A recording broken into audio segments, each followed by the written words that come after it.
and set. Hello. Good day, everyone. Hello, and thank you for coming back again for another Mergedworlds Dungeons and Dragons story stream. This is episode 16. So that means up to this point, a little over 30 hours worth of story has already gone on. I legit did not realize it was going to take so long to tell this story, considering I have so much more still to go. But it's kind of exciting to get to go into such detail and kind of share everything with everyone.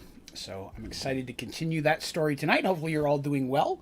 Thank you for coming back. If you're listening to this as an audio podcast later, I appreciate you as well. Mergedworlds is now available on both iTunes and Spotify, free as an audio podcast. So another great place to listen if you prefer that over video content. Let me grab something here real quick. All right, let's see. So we got that one. Let's see, make sure we grab all the stuff we need for today. Oh, goodness. That's one. There it is. There it is. Okay. Did not grab the right binder, I realized at the last second. So open up our storybook and continue on. So we'll do just a real brief recap of where we left off last time and where we're going next. So that's pretty cool. Oh, missing one. There it is. Good stuff. Okay. So, in our last episode, our group of friends were going to be traveling west to the kingdom of Thorman, which is under siege by forces of Undead. The primary city where our companions live is Paxawal, and Paxawal is separated from Thorman by a great mountain range that's very difficult to traverse. And the Undead seem to be coming from the mountain range towards Thorman, which would technically be coming from Paxawal, although as of yet, there have been no Undead on the Paxawal side. Oh, and hello, Taijo, Neon, and Teresa. Hello, thank you for coming by. Sorry, I was a little delayed there. So yes, Paxawal was gathering its forces to go over and assist the Kingdom of Thorman. They have been friendly up to this point with some trade, but Paxawal has been trying to get Thorman into an actual alliance, treaties and such. And this was a good opportunity to both help Thorman because, you know, it's the right thing to do, and B, potentially also cut off a threat that could eventually get to Paxawal. And, well, maybe make some friends in the meantime. Some of our characters had some personal interaction before they left Thorman. Darsh discovered that his cousin was alive here as well on Mergeworld, and was living in the kingdom of Kronear, the Minotaur kingdom, which is a kingdom of 3 islands south of Paxawal in the Great Ocean. Southern Ocean, is as it's known, I should say. And was also made aware that there was in that kingdom a faction of Minotaur that had attempted to assassinate the Minotaur Emperor, excuse me, which, you know, assassination by Minotaur terms is weak as it is, and being very honorable and combat oriented, using subterfuge and assassinations and stuff just really isn't their style. So they are a group that are trying to cause or sow dissent between the humans and the Minotaur kingdoms, because they want Minotaurs to go to war and defeat the humans instead of ally with them and or open up trade, which is what the Emperor is doing. A bit more economically sound. So, being made aware that an assassin named Craig, K-R-A apostrophe A-G, I like to stress that, was also rumored to be potentially in the human kingdoms causing problems. So Darsh was keeping an eye out for him. Dandy had joined the Thieves Guild of Paxawal. Hello, Beast. Thank you for coming by. and Dandy had helped retrieve a stolen item from the Galen One Eye, who is the Thieves Guild leader in Paxawal. And then the big one near the end is that Artemis was visited in their own home at night by the mysterious figure Draven, no relation, I should say, who had offered her a bargain or assistance, stating that it had been made known to him that in order to defeat a villain that he is searching for, he would need her help at some point, and that her help had to be given willingly. He can't force her to do it, can't pay her to do it. She has to agree to do it. So he offers her a deal. He says that he knows that in the future a time will come when she will need his help for something. When that time comes, he will offer it. And if she agrees to it, then when the day comes that he needs her to find or take out this scourge that he's looking for, that she will drop everything. No matter what's going on in her life, she will drop all of it and come and help him. And she didn't have to say yes or no until the time comes she actually needs his help, and then she can make that decision.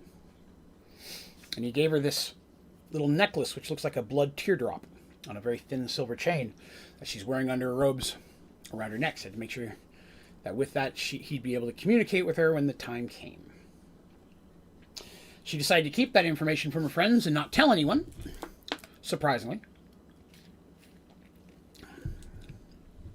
Personal reasons and reasons of not wanting to freak them out, I guess. But after that, they all boarded the ship the next day and made their way to Thorman. Now, while at Thorman, there's a great feast and such, because the king's trying to make good and show off a bit in front of all these visitors that are there. So there's multiple clerics and mages and politicians from Paxawal have come there as part of this, and including our heroes. And during that event, someone tried to assassinate the king's daughter. And the companions, seeing this coming, managed to stop that from happening.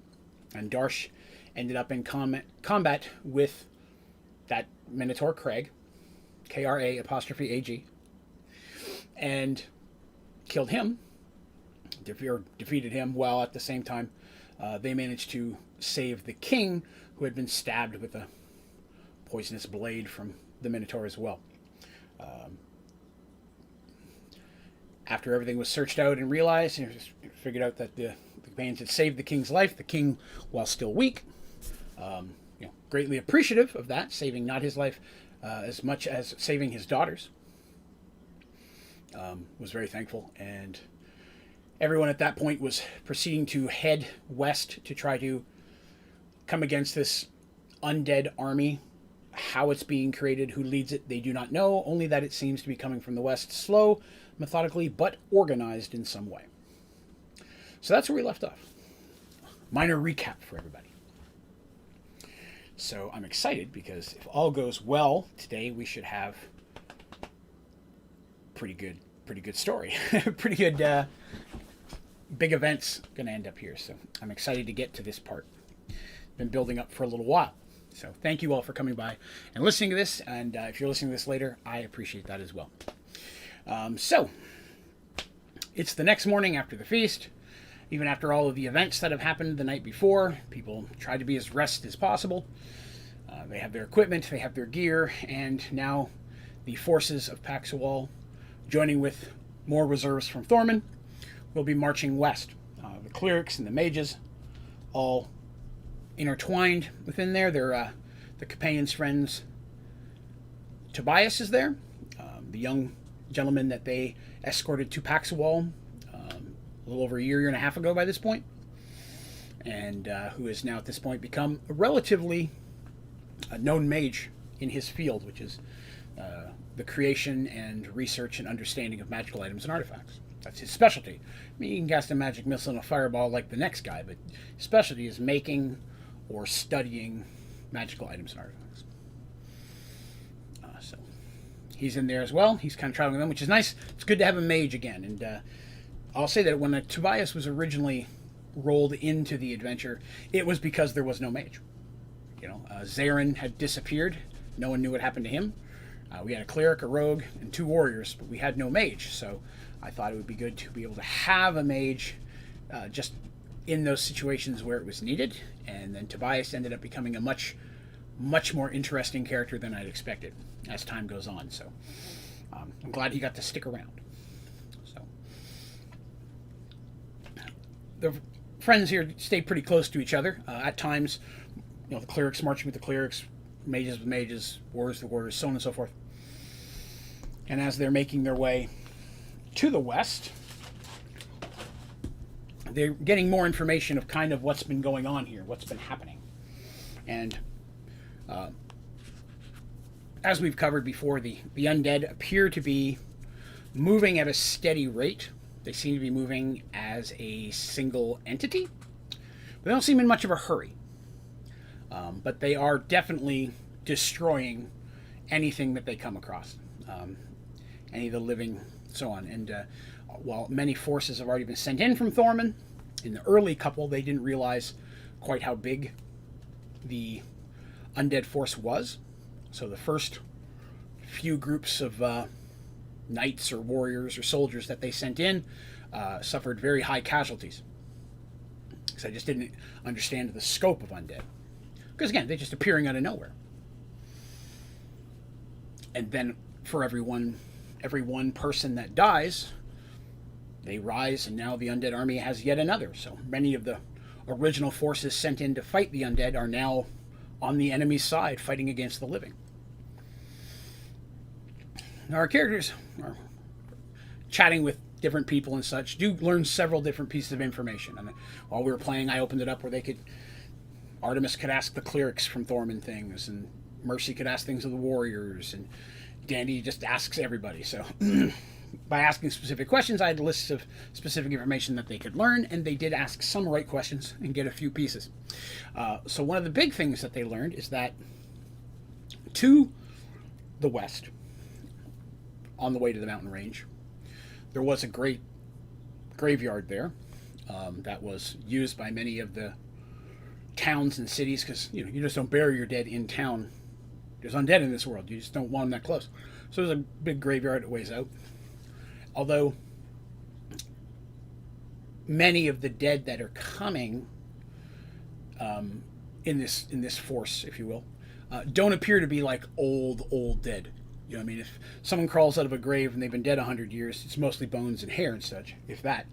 Someone who's died 2-3 weeks ago, they come out mostly still fleshy, depending on how they died. And then what clothing they could be wearing could be very definitely affected by when and how the person passed away and when they were buried. So a lot of the dead don't appear to be dressed in ways that you'd say, okay, these are definitely our dead from that graveyard. That's one thing that they kind of shot out of the water very early. These aren't our dead. We're not seeing anybody we recognize. They're not buried in the soldier's uniform, wearing anything of our type of clothing. At least not many. There may be a couple floating in there, but by this point, current farmsteads and small towns have already been devoured by the undead. So you're going to see some folks that were never buried and are definitely dressed more local and current. But many of the dress of the people that they're seeing is not of Thorman style garb, at least from the last several centuries. Anything beyond that, they'd be mostly skeletal figures. And while there are some skeletons and stuff mixed in with the zombies, it's not a lot of those. So while there is a graveyard there, that it was not believed to be the original source of the dead. Not to say it didn't contribute. Was anything beyond the graveyard? Was another question that was asked. And they said that no, at least not originally. When the merge happened, as we know, it combined multiple pieces of worlds and crammed them all together. And the world that Thorman came from, there was no mountain range there. It was actually just great forests and hills, minor mountains, but nothing like what you see here. So very shortly after the graveyard is land, and the whole mountain range was nothing that was from their world originally.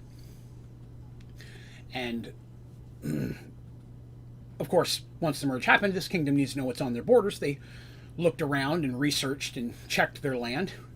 And they did see that up in the mountains on the western side, there appeared to be some type of keep, or I wouldn't per se call it a castle, because there's a definite difference between a castle and a keep, for those of you who don't know this, at least as I understand it. Castle built for living, a keep built for military. So this keep was designed more to be a place of either defense or offense, a place where warriors or knights or whatever would stay. It doesn't look like a wizard tower. Oop. One moment. Hey, thank you, Turtle Master 326. Welcome. Thank you very much for joining up for the ODG Dragon membership. I appreciate that. For those of you who don't know, Draven's Dragons is the membership program here on YouTube, and Turtle Master 326 just joined up. Thank you very much for that. I really appreciate that. That is awesome. I think you might be one of the first people to join up during a Mergeworlds stream. So thank you. I appreciate that. That is boss. If you are not in our Discord yet, believe you are, but I'll say it out here just in case anybody joins in the future. If you go to Onlydraven.com, at the top there is a link. Oh, and thank you very much, Milkshake Games, for subscribing, for following. I appreciate that very much. If you go to Onlydraven.com, at the top is a link that you can click on. We'll take you to the Discord. Definitely jump in there. Let us know, and myself or one of the moderators will get you set up with the membership level access in there as well. So thank you very much for joining up. I really, really do appreciate it. Thank you. And I will add that to the list, because it is a channel rule that anytime we get a new member, I got to do a shot. So that's 2. We've got 2 this week. So that's another one I'm going to have to add to our stream tomorrow night. So, all right, those are adding up. All right, well, thank you. I appreciate that little aside there. So, yeah, going back to the story. Sorry, that threw me. The keep is really up in the mountains and, like, built into the side of it. Like, you can see it, but there's not a clear way to get up to it. While they investigate it, they didn't climb up there. There didn't seem to be anything going on. There were no lights, no people living up there, nobody waving. It was just up in there, and it looked like it wasn't in the best of shape. So it doesn't look like it was recently kept. It looked more like a ruins, but it's very, very steep up in the mountains. Even though it's not superior high, the mountains are very steep very quickly. Almost like I said, just spears jutting out of the ground. Excuse me. I'm so sorry for that. And it's just not very easy to get to unless you start doing some mountain climbing. And that was something that they weren't willing to do at that time. There's a lot going on, and so the world was just recreated. You got to get a lot of stuff going. That did not become a priority. So that is to the west. But again, they don't think a bunch of undead just came falling out of there. You know what I mean? It's up high enough that if they fell, they get torn up or smashed, kind of thing, especially brittle bones and such. So it wasn't believed that they would be coming from there either, just because they had no evidence to show that it should. Now again, those things are to the east, the direction the undead are coming from. So it's things that the characters are like, well, we need to keep those things in our mind. So maybe there's something at the graveyard, maybe there's something at the keep. Those are the only 2 things that were really made aware of to them. But it's 2 things that they definitely made note of that came up in their list of information that they received. And they learned about several of the towns. Certain towns were known for mining, certain towns were known for lumber and such, or whatever. Several for animals, like herding, farming, things of that nature, crops. So they learned a lot about the geography of this area, because Thorman is, like Paxwall, is probably one of the first 2 kingdoms I really got down and designed in great detail with maps and the economy and the amount of people that live there and what their professions were. So both Thorman and Paxwall, I have binders of information on the stuff, the people that live there. I have pages of NPCs, people who own bars, who own stores, people who are different ranks in the military and the Navy, and half of that never got used, but it's there. It's me. For me, it's a reference, things that I can use in the future, but it helps flesh out other things. So when I need it, I can be like, oh yeah, sure, the captain of the 3rd rank of that ship is this. You know, I've got 20 ships in the Navy. Which one do you want to know about? You know, so I do have a lot of that information, and I may not use all of it here either, but as Mergeworlds moves forward, and we eventually overtake the point of the story that I have experienced and that has already been played, I plan to continue telling the story of what I had written and what I had prepared that never really got played. So the story's going to keep going. So a lot of things that I may never have gotten to use doesn't mean that I won't in the future. So I'm excited by that. Another, again, little interruption in my own story there. So they're marching west. Now, the mountains themselves, if they were to ride hard, they could probably get to them within just a day or two, or less. I mean, really, if a lot of these people are on foot, so they're not riding on horses, or else, if they get their way faster. There's some, of course, there's some cavalry and such, but cavalry's not going to be that beneficial against the undead. In case you ever are stuck in a situation that you have to fight a horde of undead, cavalry not going to help you that much. The last thing you want are a bunch of teeth right at leg level while you're trying to defend yourself, or an animal that can be pulled down on top of you and then you're trapped and the undead just swarm you both. So intelligently, there's very few animals. What few they do have coming, most are just either high-ranking folks, some of the clerics and mages especially, who probably wouldn't be quite as physically capable of making a forced march, and then some animals pulling carts of supplies and ammunition and things of that nature. So it's mostly ground forces, and as they're heading east, they're continuously running into people coming west, fleeing the undead horde. Usually small groups, small families in wagons and such. As they're coming through, per the king's specific requirements, the clerics do have to clear anyone, check them, make sure no one has been bitten or cut or infected with anything that could then cause an undead horde to pop up behind the military. You don't want flanked by this either. You don't want to be sandwiched between two undead forces. So this does cause them to stop every so often. So the clerics, which there's a bunch, but not a million, stop, cast spells, check, verify that there's no injuries and that these people are safe to go through. Or if it's normal injuries, maybe even help them, those ones that are sick and such, and help them on their way, getting them behind the military. So this slows down their progress. As they approach some farmsteads and some, they get to the first small town, there are people clearly packing up and leaving. At this point, they have to stop and literally get people moving. Some people are like, it's not that bad, I'm not leaving. And they're like, no, king's orders, you got to go. So they spend a good half a day at the first town just getting everyone out and going. And that's slowing them down. Now they know the undead are coming, but they're not in a hurry. So they've got a little bit of time, and they want to save as many people as they can. And if they have to retreat back to this, they don't want to have to retreat back stumbling over refugees. The quicker they can get the refugees heading back towards the kingdom, to the sea, the better chance they'll have to fall back should they need to. This is, of course, the theory I come. I'm not a military strategist, but it's what I would assume would be common sense.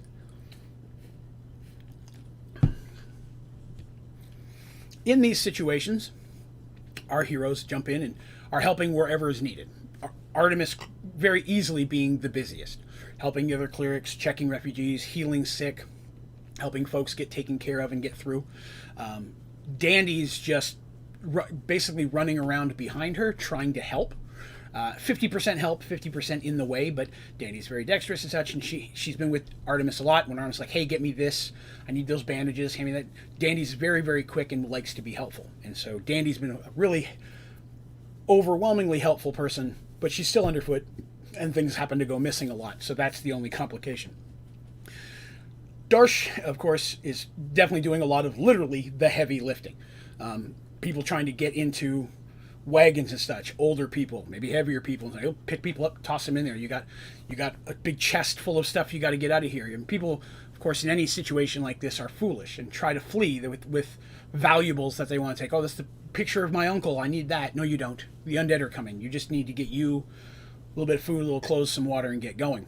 But that stuff that does need to get taken, supplies, maybe weapons, armor, things that they want to take back to be able to use defensively, Darsh is in there doing a lot of that loading and unloading.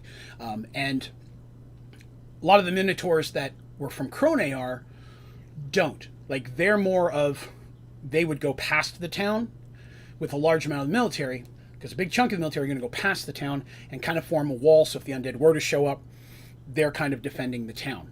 There's no sight of the undead anywhere close to here, but that's the strategy they're going to be using on each town and homestead they come across. pass it, everyone behind doing what they need to get them going and healed and gone, while the military forms the wall. And the Minotaurs are out there because they're here for battle, they're here to fight, not for lifting. But the humans, especially the Thorman humans, are just really shocked that Darsh is just in there immediately grabbing and helping, and there's nothing beneath Darsh. Darsh will start digging a hole if you need him to dig a hole. He has no problem with that. Darsh is all about helping out. Because the way he was raised is very different from many of the Minotaurs that he's come across from Croniar so far. So very quickly, the humans are like, wow, this guy's big and helpful. Mercy, while also helpful, is a bit more on the strategy side. She's in a lot of the meetings where they're talking about, okay, here we need to move this. The sightings of the undead are here. They believe they're coming this in. We have this many time before we run into them. And Mercy, being raised in a family of knights from a knighthood, has a lot more strategy planning type experience and training. So she's in those, and again, same situation. Jumping in with the Thorman and the Paxwell commanders, throwing out ideas and suggestions. Very quickly, they start to listen to her and take some of her advice because the ideas she's throwing out are really, really good. So both of them are making a bit of a name for each other, while Artemis and Dandy are taking care of the healing. They successfully get this first town done. It was one of the larger ones. It took about half a day to get people bumbling in out. A few of the force that are going to stay behind to finish helping out, and then they'll catch up later. That was to be expected. Each place you may lose a few, but try to keep that to a minimum. They don't want to have half their forces gone by the time they get to the forces of Undead. That's done. They move forward. They continue again half a day, a couple small farmsteads. They go through the process again, get to the evening, and they camp. They camp early because the scouts are showing that they should, if all goes as planned, get to the undead by early the next day. They don't want to jump the gun and or not early the next day, early the day after the next. They don't want to run into them in the middle of the night. At night, it's maybe harder to determine, especially out here if there's not a lot of starlight. Maybe it's cloudy. They don't know yet. It might be a lot harder to tell who's alive and who's not. So they want to make sure they definitely face them during the day if possible. Night goes through perfectly fine. The scouts are out. As they're preparing to leave the next day and scouts are returning, they are disappointed to find that the undead have picked up speed. And it's the first time that that's happened. Over the last evening, the undead have clearly started moving drastically faster than they've gone before. Normally it's been just a shamble, just to make their way as they're getting there, although as a solid wall. But now they seem to literally be coming with purpose. Which, again, upon discussion, leads them to believe something must be leading or controlling them. And maybe it knows they're coming. So it's in a hurry to get there as well, or to get as many people as they can added to their side before they have to fight this force moving against them.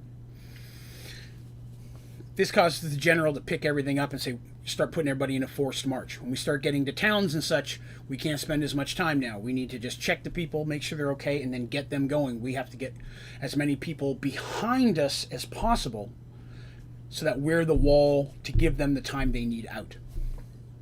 And they do that, and they force march themselves all day as much as they could. They're not trying to wear themselves out. They know there's a battle ahead of them, but they want to get as many people behind them, between them and Thorman, as possible. They're relatively successful. Very, very small issues. One broken wheel on a wagon. Darsh made really quick work of that, which again, impressing people. So here, let me hold up your wagon full of stuff while you're doing that. Darsh is very strong, exceptionally strong. So much so that even the Minotaurs are impressed by some of the physical things he can do.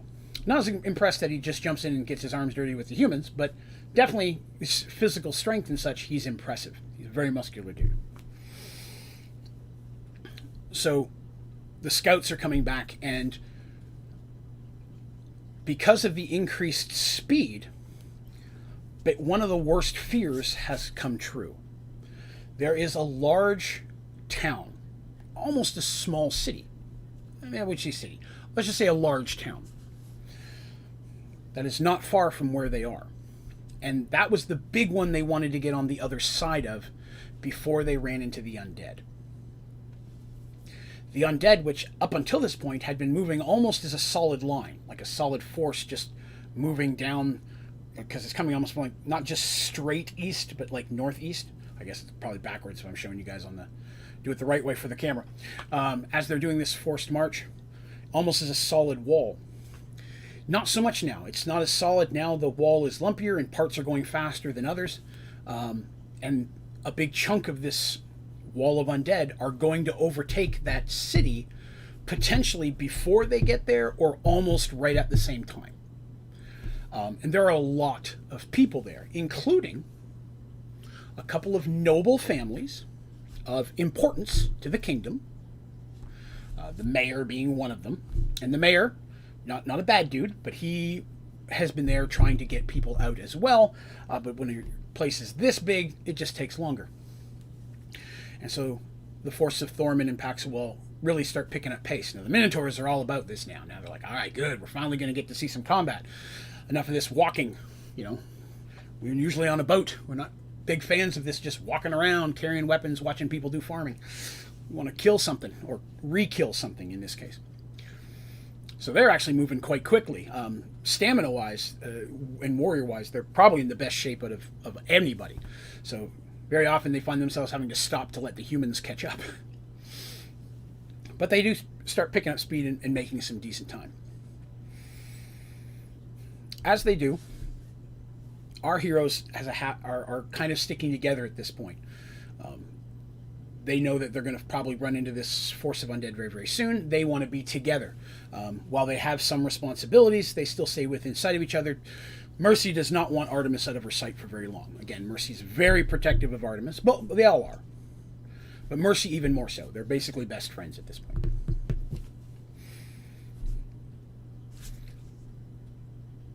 Night begins to come. And as it does, a fog, a thick fog, begins to roll in from the east.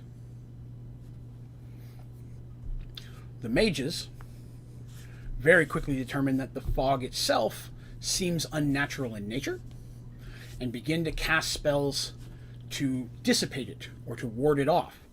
And many of their spells are unsuccessful. Some, from the very particularly powerful mages, have more effect, but they're able to thin it some. They're not able to dissipate it or remove it completely.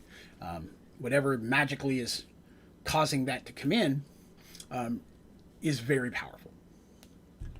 So there's that. And they can see, as the sun's going down, it rises in the east, sets in the west. I'm not sure I'm doing this right. Yes. As the sun sets behind them, they can see the outshape or the outline of that town. Right? So it's going to be darker that way because the sun's behind them. They can see it in the distance, and they can see that it's burning. Now, I apologize. I can't find the list of the name of the town. I looked all over for that today, and I cannot find the page that says the name of the town. But we'll say that it has a name that is important eventually. I think I may have an idea, but I'm just not coming across it. But yes, there's a town. And so, oh, here it is. Haha. Wow, all day, and it's on the second page I flipped to in this new book. Pine Ridge. Pine Ridge is the name of this town, and it's called that because it was a lumber town. It grew very quickly with that, but Pine Ridge is here, and then the mayor's name is basically named Jacob Grant, and Jacob is, like I said, a noble and cousin of the king, and an all-around good dude from everything they've heard, and he's there, and he's definitely high on the king's list of please save him, and his family, because he's got a family, wife and a couple kids. Seeing that it's on fire, people aren't going to set their own town on fire. At least, if they do, they got to have a good reason. The army starts rushing forward, and it's hard in this situation because you're trying to maintain structure. You know, you just don't want, because some people are faster than others. You don't want everybody just running in, whatever. You want to have a force of attack, but they're trying to move quickly because the sun's going down, it's getting dark, people start lighting torches, and now they're rushing towards a city that's on fire, which is definitely going to make them have to have more challenges and difficulty in saving people. So, as they approach the city, and as they're getting right to the edge of it, they can already see the dead. They see people running. There's living there as well, but they can already see the dead attacking. And some of the dead are burning at this point. They're just walking through the fire like it's nothing until they crumble. A little more resistant to the fire than you would imagine. On fire, managing to stay up walking a little bit longer than a body on fire probably should. But even then, eventually, the fire will take it down. And as the dead continue, they're trying to kill and eat everybody. People are trying to flee, and there's people just running out of the city. And then all of a sudden in the darkness, they come across the military force, and they start freaking out. They have to be like, no, we're here. Get behind us. Let people through, which causes a problem because now they're having to break their own lines to let refugees through. But they need that, of course. They want to save every person they can. Very quickly, the commander's like, they have plans. They've been planning this all day, depending on the situation. So they charge in, and basically combat begins. And this is the first time that these characters really had to fight in an actual, what you'd say, war or serious combat situation. Most of everything they've dealt with has been us against this group or this monster or this thing. This is the first time that they really had to fight in a large scale, hundreds versus hundreds kind of thing. And some of them had some command. Artemis had several clerics that she was under her. Tobias had several mages that he was responsible for. Darsh just trying to keep an eye on Dandy and keep her out of trouble. But as this battle began and they started fighting the undead, very quickly, as will happen, they started to get separated. And Mercy, trying to do her best to keep her eyes on Artemis, while at the same time save people and destroy undead, finds her in this group of warriors that she's in starting to be overwhelmed, and as they try to back out and get a little bit of space from that, looking around, they've lost sight of most of the army. They begin to try to go back to the direction they came from, because again, this is a town, they're fighting in the streets at this point. Mercy's not from here. She doesn't know the layout of the town. She saw a bit of an overhead map, but this is, people has a map saying this is the town. People don't walk around with a map of the town that often, so they weren't expecting that. So it's drawn in the dirt, or somebody drew it on a piece of parchment. They have an approximate idea of where the main landmarks are in this town, which is a pretty good size and is currently on fire. So you're dealing with smoke, the fog, undead, combat going on all around you, and you're not from here. That's a lot. No matter how skilled or talented you are, getting lost is going to happen. And it's not long before they all find themselves mixed in with different groups and doing everything. Darsh ends up fighting alongside many of the Minotaurs, including the leader in charge of it that he spoke with at the dinner the night before. He ends up fighting by his side for a good chunk of this battle, and ends up actually saving that Minotaur's life at one point. From some undead. What they learn, just as a group and in general throughout this experience, is that in the undead, mostly are going to be what you'd consider your typical zombies. Slow zombies, that fast virus, fake zombie stuff you see on TV. Good, clean Romero zombies. Shambling, but never stop. And many of them are dressed in odd clothing. They don't all appear to be coming from the same place. Some of them are armed. And that's the big thing they notice right out. Some of them are armed. And while they're not fighting with much skill, some of the zombies appear to have the cognizant, at least memory, of combat. Some of them are just classic, shambling forward, just try to bite, just try to eat. But some have weapons. They also see in the fog what appear to be some undead on mounts.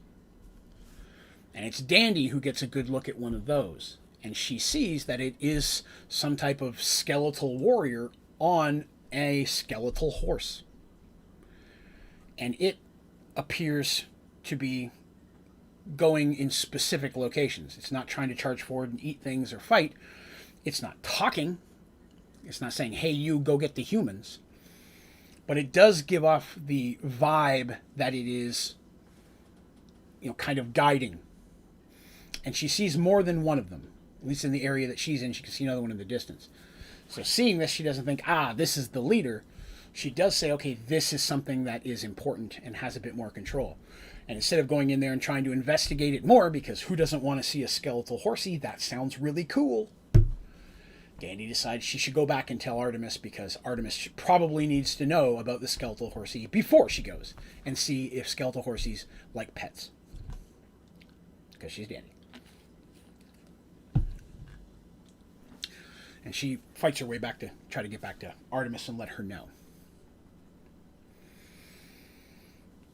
Mercy, though, and the couple of warriors that she's with are fighting in the streets, the group that she's with. And as she's fighting, and every so often she gets a chance to stop, she looks, she realizes there's less people with her than started, until there's really just a couple of them.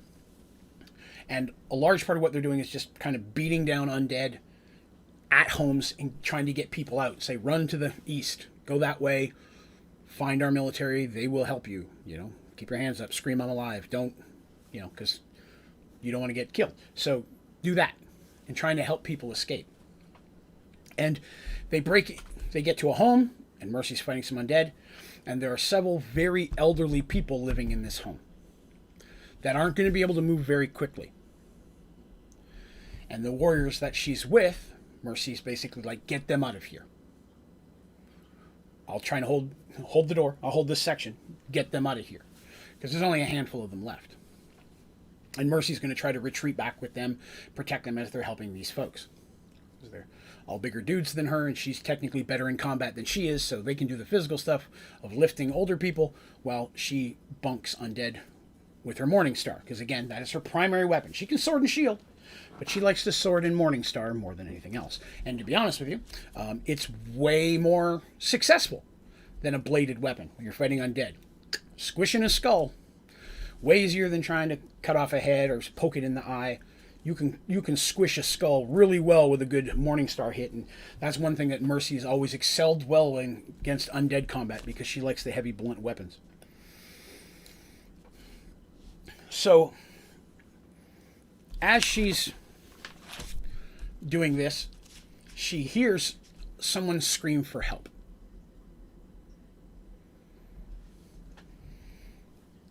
And she's watching these guys trying to help lug these old people out, and she looks back through the smoke, and she sees a group of children. Because as a DM, I'm a jerk.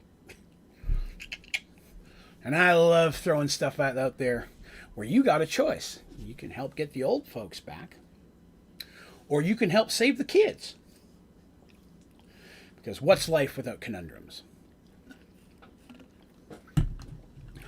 Mercy yells at the warriors, get those folks out of here, and without hesitation rushes back into the town to try. She sees these 2 or 3 little kids in the smoke. That's important. She can barely see them for the smoke, but she can see a couple kids. But they are crying. They're not zombie moaning. They are crying. She can see they're alive by their movements. It's not zombie kids. Now, one thing I've not really talked about with everyone here in the story, but it's important that I bring this up now, is the characters' ages. When all this adventure started, characters, of course, were different ages. This whole thing has gone on. They've been on Mergeworlds now for a couple of years doing all of this, so they're obviously a little bit older. Darsh is in his mid-20s. Mercy is a year younger than him. Dandy was the youngest. She was 16 when they started, so she's about 18 now, at this point in the story. And Artemis was approximately 180, if I remember correctly. 170 to 180. Because she's an elf, and that's a freaking teenager in elf years. So she was considered young as well. But she's very, I guess you could say, talented as a cleric. A natural aptitude. She's very pious. So as such, she excelled quickly. But Mercy is about 21 to 22 at this point. And Darsh is just a year or two older than her, year and a half older than her. Darsh was the oldest, other than Artemis, because nobody beat Artemis. And Shadow was even older than Artemis. Shadow was like several hundred years old, and Willow was about the same age as Artemis and things like that. But we'll worry about them later. Zarin was in his mid to late 30s. Now he's dead, so there's that. Just wanted to cover that because it will be important later, and that's something I jotted a note down for myself that I wanted to cover with you guys, because we've never really talked about ages. Sometimes it seems like everyone in Dungeons & Dragons never gets old, and that's not something I do. I keep a very accurate calendar when I'm playing, so I know how much time has gone by, and you will have a birthday as a character. It will happen, and you will age your character, because that becomes important for stories and things like that. You decide to settle down, you want a family, you get a keep, you have people who work for you. If they're coming to you because you're experienced, that experience comes with age. So there's that. I want to cover that. Mercy, like I said, at this point, 21, 22, goes charging in. Very muscular. Mercy is just cut, if you will. So she has a lot of stamina. Next to Darsh, she's got the best constitution. So she charges in and she's thwacking a zombie back and forth as she comes by, or a skeleton or something. Rushes through to get to the kid. She saw the two kids, but as she gets closer in the smoke, she realizes it's not a couple of children. It is about 7 or 8 kids, ranging from age 5 to probably 12. And standing in the middle of them is a young man, probably somewhere 16, almost 17. And long blonde hair, but unlike most of the kids, which are clearly from this town, they're just wearing regular commoners' clothing, this young guy is dressed in armor. I'm not talking pure plate mail, super knight armor or anything of that nature, but something you would expect from a lower ranking. He's got some chainmail, some leather armor on, but what he wears has a crest on it. It's well cared for, and it's easy to see that he's a part of some type of organization, whether it be knights or warriors or something. You can tell that by his stuff's dirty, he's been fighting, there's smoke and ash on it, but it's still well equipped. And he has a sword, and he's trying to get these children through the town. And he's trying to fight the zombies. Which isn't easy when you have a sword and a bunch of kids. I mean, this is not easy. He's marred up, and she can see that there's blood on the side of his face. He's been hit several times. There's dents in his armor. Whether he was wearing a helmet or something before, he's not now. But he's just yelling at the kids, trying to keep them behind him and keep them together so they don't run out crazy. The important thing is that the clothing he's wearing does not match anyone she's seen in Thorman. His armor and everything, completely different. She rushes in, and of course, someone come rushing at you, he immediately draws a sword, thinking, what undead thing now, and he, she's like, hey, basically yells out, I'm alive, I'm here to help. He sees a bit of relief in his face, like, oh, thank God. Thank the gods, I guess, in this situation. And he yells out to her, he's like, I got to get the kids out of here. Oh, hello, Midnight. I'm sorry. I had a kitty meow all of a sudden behind me, and it startled me. Hey, buddy. And she goes, let me help, kind of thing. She starts trying to grab one of the kids and such. And at that time, another group of zombies come in. And she has to kind of block the kids behind her. And now her and this young man are kind of fighting side by side, defending these kids. And very quickly, she can see he has training. He clearly knows what he's doing. He's not some super warrior. And watching him, she can see places that he could do better. You're a warrior, you see somebody fight, you're going to pick up on those things. She's like, okay, I could take this kid in a fight, but he might get a hit in, But he's definitely more talented than some of the folks, even in the generals and in the military that she's been with. He definitely knows how to use his sword. Clearly from the way that he fights, he's used to fighting sword and shield. Hush, buddy. I'm trying to tell a story. I've got a kitty that just wants all the attention in the world. I'm sorry. But she can tell he's used to fighting sword and shield, but at this point he just has his sword. Now she fights Morningstar and shield, primarily. And so she shoves the shield into his hand, and he's a little caught off guard, and she's like, take it, and he does. And he starts using the sword and shield, which clearly he's doing a better job with than he was before. And Mercy, still using her Morningstar, knows if she needs to, she can whip out another sword. She's not ambidextrous. She does not normally fight two-handed, but she could pull out a dagger if she needs to. But a lot of times she's going to just go two-handed on her Morningstar, and she's really going to be cracking skulls. And that's just what she does. She knows these are undead, crack the skulls. They would have learned all that from the clerics and the experience. These guys know how to fight basic undead. So her and the young man are fighting slowly, trying to get back out, but it seems like they're growing more and more of them. They're getting outnumbered. They're getting encircled. And definitely the cries of the children attracting the undead doesn't help. And the kids every so often get scared and don't move, and then they got to hustle them and things like that, and then all of a sudden they're fighting again. And they're trying to get out of this town. And while this is going on, the buildings around them in fire with a mixture of smoke and this weird, funky fog that's rolling in. So you don't see very far away. So all of a sudden, undead are there. Bonk, bonk, bonk. Undead are there. Fight, fight, fight. Grab the kids and go. It happens again. And at this point, she can't see the moon. The smoke is such so thick, and everybody's coughing. She doesn't even know if she's heading the right direction.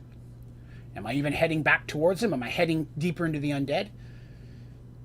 She yells at the kid. She's like, do you know where we are? He's like, I'm not from here. I don't know. And she's like, all right, this way, and starts leading them, trying to dodge as many of the undead as possible. Hello, Midnight. Okay. All right, so somebody wants to visit for a second. I know we're in a battle situation, but here's Midnight. Midnight the kitty who wants all the attention. He likes to hide his face. Hey, Midnight, say hi to other people. This is Midnight the kitty. When you pick him up, he hides his face. He's very protective. When we adopted him, I'm concerned that sometime as a kitten someone may have hit him or something, because if you move too close to him, he always tries to protect his face. He's a very cute kitty, though. Aren't you, buddy? Yeah, look, you're online. Look, there he is. All right. So, as we continue, they're now at this point, she's trying to lead them through dodging as much of the undead as possible, because as they grow around them, she knows we're going to get overwhelmed eventually, and it's going to be too many.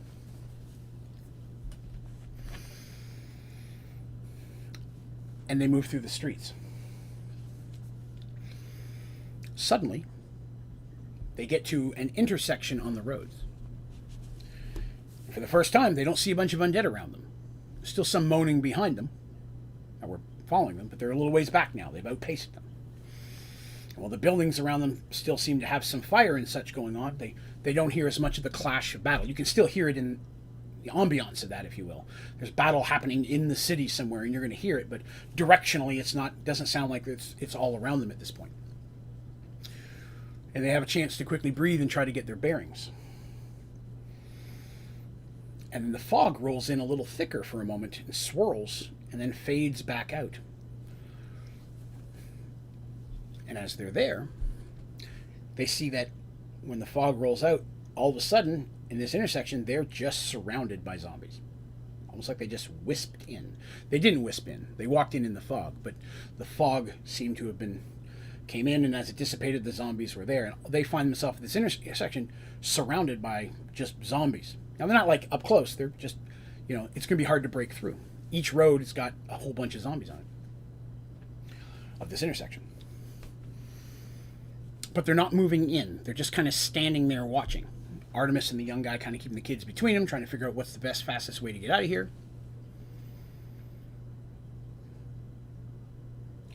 And she hears the young man moan in like oh no, or oh god, or something like that, like in a disappointed or upset kind of way.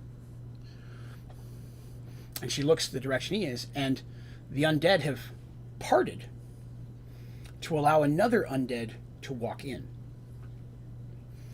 Now, this person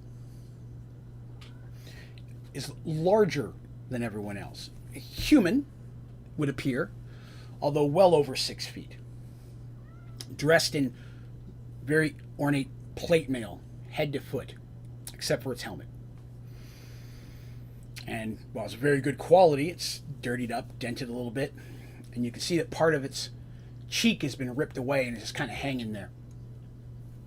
Right?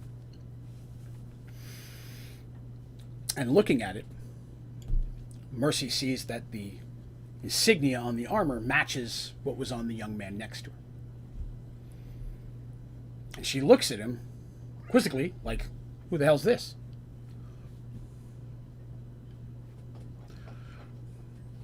And she said, and he just replies, my Lord Doran. He goes, yes, I know. I'm telling a story. Shush. He says, my Lord Doran. He goes, I am his squire. We were separated 2 days ago. Mercy doesn't have time to ask a lot of questions. She got that much out of him. But this Sir Doran, whoever he is walking towards her, a really big dude with a really big two-handed sword. And he looks much more cognitive, if you will.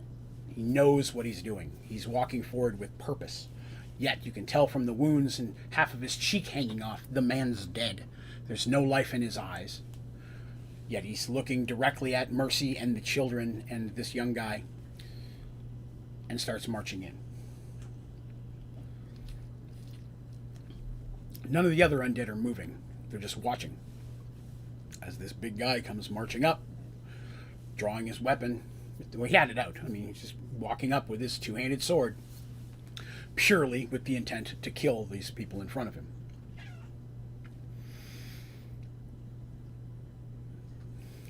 Mercy, looking around as quickly as she can,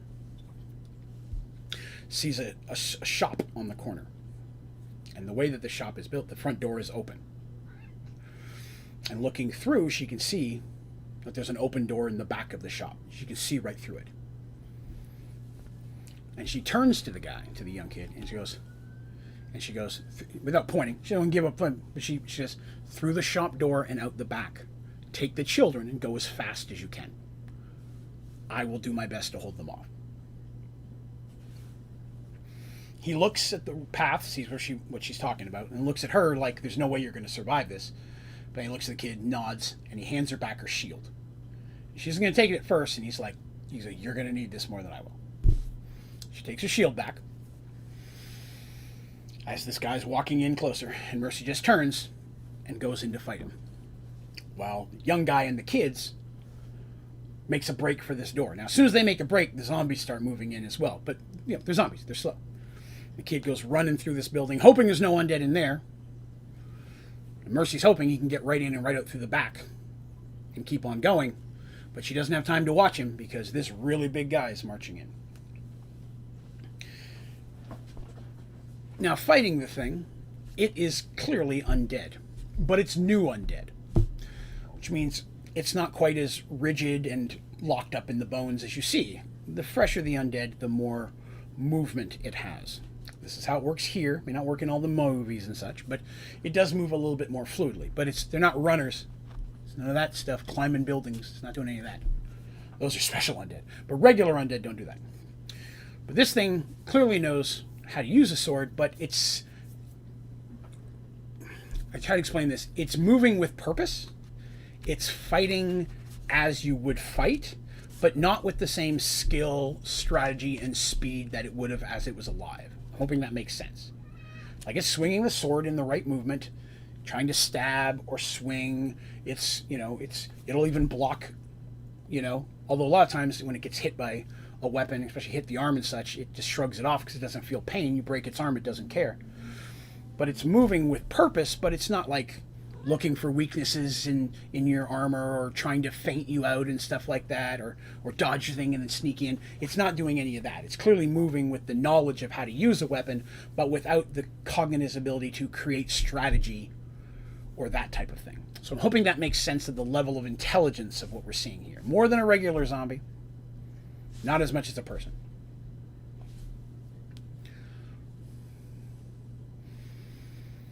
During the fight, this is a big sword.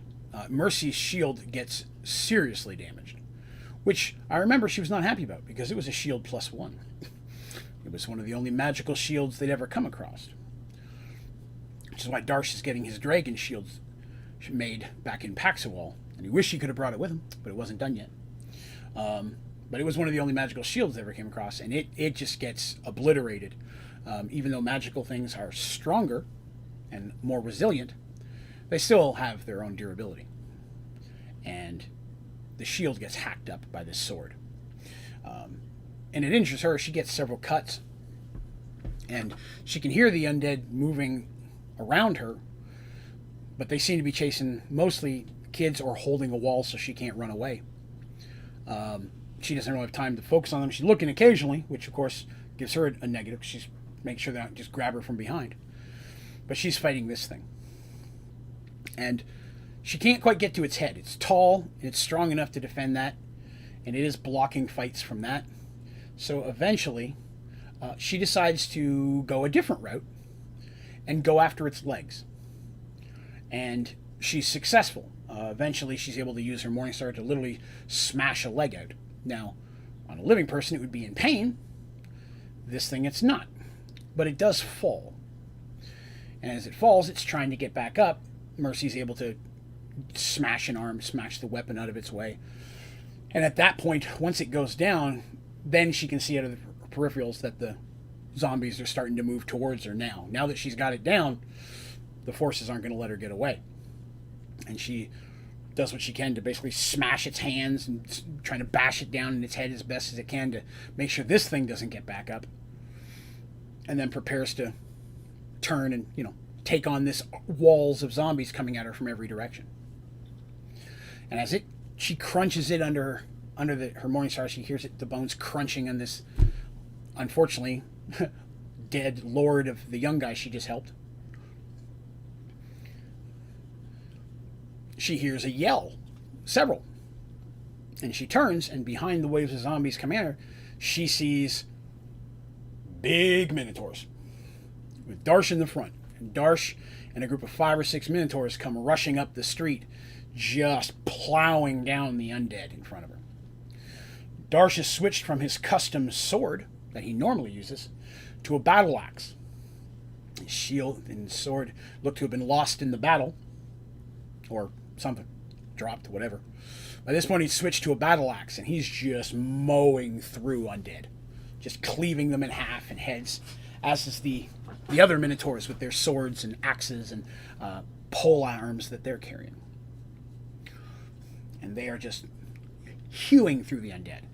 Mercy, there we go, ray of hope, starts going in that direction as well. And clearly they're coming for her. They see him and they're yelling at her. And she starts bashing through the undead with renewed hope. And right as the undead are about to start overwhelming her, the minotaurs manage to smash through, and she's now encircled by very large, hairy, well-armed bodies. Which, who hasn't wanted that to happen?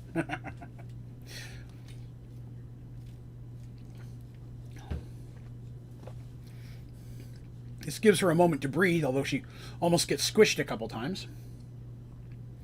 Until she motions that she's okay, and they start making their way back out. And the undead don't seem to be following her at this point. I mean, some do. They're zombies. They straggle. But not en masse as they were before. Darsh and Mercy manage to, with their group of minotaurs, make it back to the larger forces, which at this point are having to retreat slowly, while the undead were taking over the town. They got out at pretty much everybody they could at this point. The town is completely infested, but the undead do not appear to be trying to move past the town. They're kind of just hanging out in the city as it burns, and they just hang out. So the army, if you will, backs out a distance and tries to set up a defensive position, assuming they're going to start marching sometime soon, but not when. So this gives everybody a chance to get back together, and they can kind of talk about what's happened.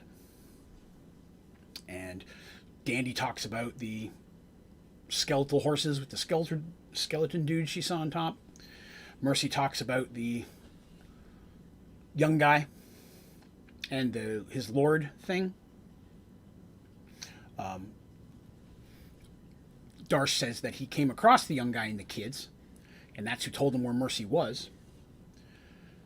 And after some searching, they managed to track him down. The kids are being cared for. He's bleeding quite a bit, but the clerics are actually looking at him at that time and talking to him. They ask, where are you from? What's going on? Clearly you don't look normal around here. Do you know what's going on? Are you part of this undead problem? All the questions you would ask in a situation like this. And he says that he is a squire to, unfortunately, the late Lord Doran, who he's been under him for several years at this point, and belongs to a knighthood far, far to the west. And that they were traveling, basically out on a mission. Their knighthood has a period where each person reaches a specific rank, they have to go out and donate several years of their life to helping others.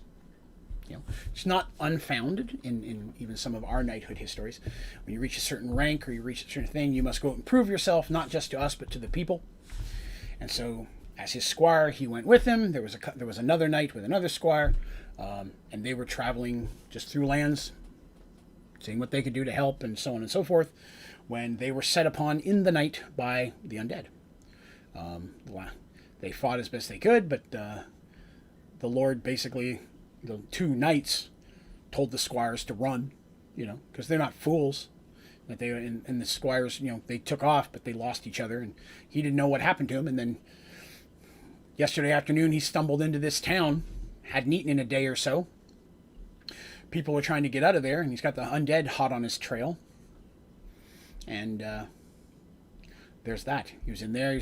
He's trying to help out where he can, trying to get some food and such, and then the undead come in, and from the beginning he can say that some of the undead coming in were on fire.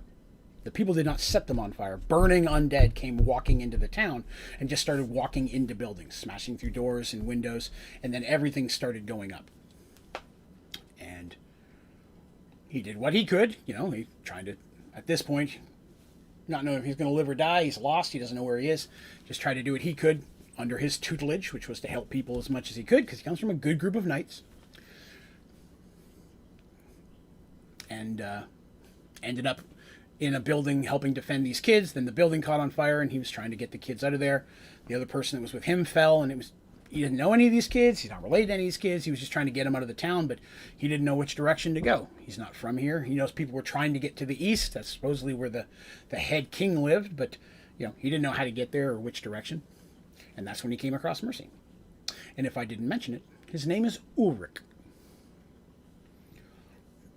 Ulrich von Westen is his name. And he definitely thanks her for her help. And she's like, I thank you for yours. You're doing the right thing. You're helping some kids. Good job. And that's basically the end of that. He tells his story and so on. The other thing that they learn, this was something that Artemis learned during the battle, is that when undead were destroyed, or put down per se, she heard this from multiple different people, talking to the warriors and people that were injured and what was going on. Several people noticed that when someone was destroyed or undead was crushed or died, a wisp of light or soul or energy, something bluish in nature, bluish white, came out of them and dissipated. Almost like a spirit or a soul. But that each time it came out, because once she became aware of this, she started looking for it. She actually put herself into some precarious situations to learn this, that Mercy would have been none too happy about. But actually getting up closer into combat, each time that the wisp would come out, it wouldn't have the shape of a person. It would just be a bluish shape. But it would always start to head to the east as it fades and dissipates. Like it's going back the direction the undead were coming from. Is that important? I guess we'll find out eventually.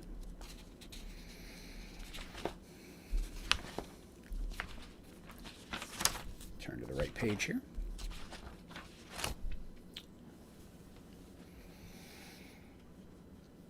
at this point, this force of undead just seems to be hanging out there. It's late into the night now. People are tired. They're healing up as best they can, preparing for another assault from the undead, but the undead don't seem to be coming. They're just kind of meandering throughout the town. Sadly, occasionally you'll hear a scream.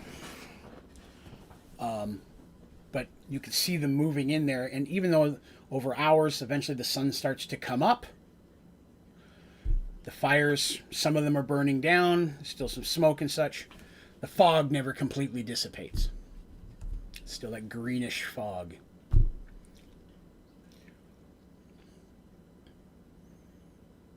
The scouts, which have been trying to go around the edge, find the border, are giving much higher numbers of undead, at least based on what counts they could in the fog, than what was expected. There's a lot more undead here than they were planning for.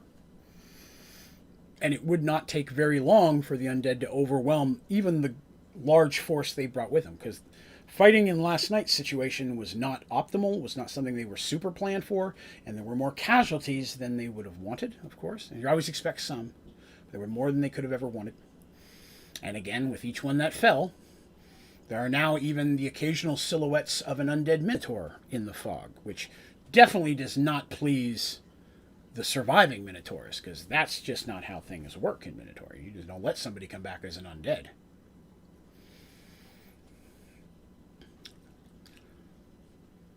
So the companions are discussing, and they're like, this wall of undead is here. They're going to keep marching. Just straight combat against them is not going to take them. They've got numbers at this point. Even if we had 10 times what we have, they may eventually overwhelm us. We need a better plan. And upon discussing it, they decide that the source of this is either in the mountains, in that graveyard, or in that keep. These are the three things, either living up in the mountains or one of those two locations. And so they figure that they need to get to the source, because if they can take out whatever's leading it, then if the undead aren't quite as organized, they may be easier to take down. Just shambling dead at that point. And so it's discussed with the generals that two groups of people will try to go around or infiltrate through the undead to check out these two places. And our heroes, of course, volunteer to be one of those two groups. Yes, I know, it's exciting. And when given the decision, they decide that they're going to go to the keep. And the other group, which is going to be a bit more cleric heavy, are going to go to the graveyard. And the reason for that is that the graveyard is going to be much more condensed. Like, when I say that they're going to have to go through larger groups of undead to get there. Whereas a smaller force, if they were to head south and cut along the lines of the mountains, might be able to avoid a large amount of the undead and just kind of sneak past. But the graveyards, like I said, it's kind of all over where the undead is. So it's going to have to be a larger group, where our friends, our heroes here, are better at being a small group and sneaking through. So our four heroes agree to go. They've already proven themselves quite a bit with the forces of Thorman, and Paxwell already thinks very highly of them. And in this situation, even Thorman's like, should we? Paxwell people are like, yeah, you should let them. They have a habit of getting stuff done. They agree to let them go, just themselves. But Tobias is going to go with them. Because Tobias says, hey, if you get in there and this is some kind of necromancer, some kind of wizard, you may need some type of magical help. The more powerful mages have to stay here. They have to defend the army and such. I can be spared. I will come with you. I have a few magical items and artifacts that I brought with me. Got some protection versus undead stuff. Got a couple scrolls, some things that might help out here. That my mistress Lamia, if you remember, Lamia is the head of the, I guess you could say, neutral wizards in the Mage Tower Paxwell. And I did want to take a moment to mention here that if you'd like to see what Lamia looks like, or some of the other characters that I've talked about today, you can go to Onlydraven.com. And on the top of the page will be links for different pages. Excuse me. And one of them will say characters. If you go there, I put up pictures, either artist renderings of characters that I see that really represent the characters, or actors and actresses that I think are exactly how I modeled this character.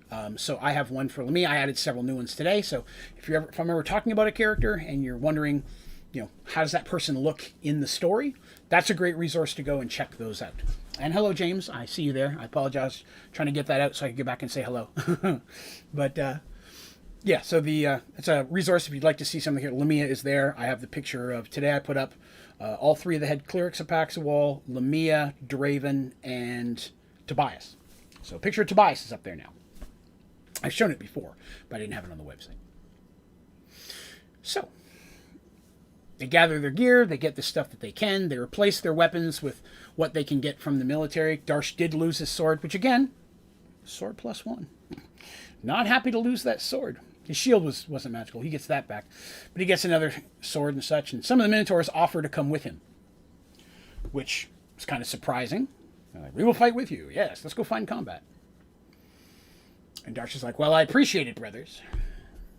Where we're going will be more avoiding combat, and I would not want to take you away from the honor that you could receive crushing the undead and avenging our fallen brethren and such. He gave a good speech, and the character did that. It wasn't me. The player who did that did a really good motivating speech, and they're like, yeah, that's a good idea. Okay, we'll stay and kill things, but we like the way you think. And they basically left as quickly as they could. Now, they were going to head south for several hours, slightly west, away from them, because they want to get out of the sight of the undead and then kind of loop up around. Now, you're not going to go all the way to the south, because eventually they'll hit the ocean. But they want to get down and then try to come up around along the mountain's edge. I'm really going to do my best to try to, sometime in the next week or so, scan and get a couple, or take decent pictures of some of the maps I have of these areas, so that way you'll have a better understanding of what the layout of the land is. I have maps for all of this stuff, and I have maps at different phases of the story where they have changed. So, but most of them are just pencil on paper. They don't show up well if I hold it up on the camera. But I'm going to do my best to get some of the maps up as well on the website, or nothing else, I'll post some of them in the Discord channel on the Merged Worlds page, or anyone who might like to see some of those. Might be a good resource for folks to come in there and see some of those maps. I'll try to get some of those up here in the next couple days as well. They do their best. They did not get much sleep. After they head south for ways and they're away from combat, they take a few hours to rest. They can't all rest, of course. Artemis needs to rest the most to get her spells back, as does Tobias. They both used a bunch of spells the night before. Darsh and Mercy basically half the rest, because they need Dandy to rest, because she's going to be scouting ahead, making sure they stay away from groups of undead. She has to go ahead of them, lead them around the forces, if you will. So she's going to be scouting. They want her to be fully alert. So Darsh and Mercy split the watches themselves, so they get an okay sleep, but not as much as they would have liked. But they are successful. They managed to get around the southern tip of the Undead's forces, start making their way to the east, towards the mountains. And Dandy does a great job of keeping them out of view of the undead. They give them a great berth. They don't try to get within eyesight at all. They don't want to attract anything. So they don't run with torches and such. At one point it rains, I remember.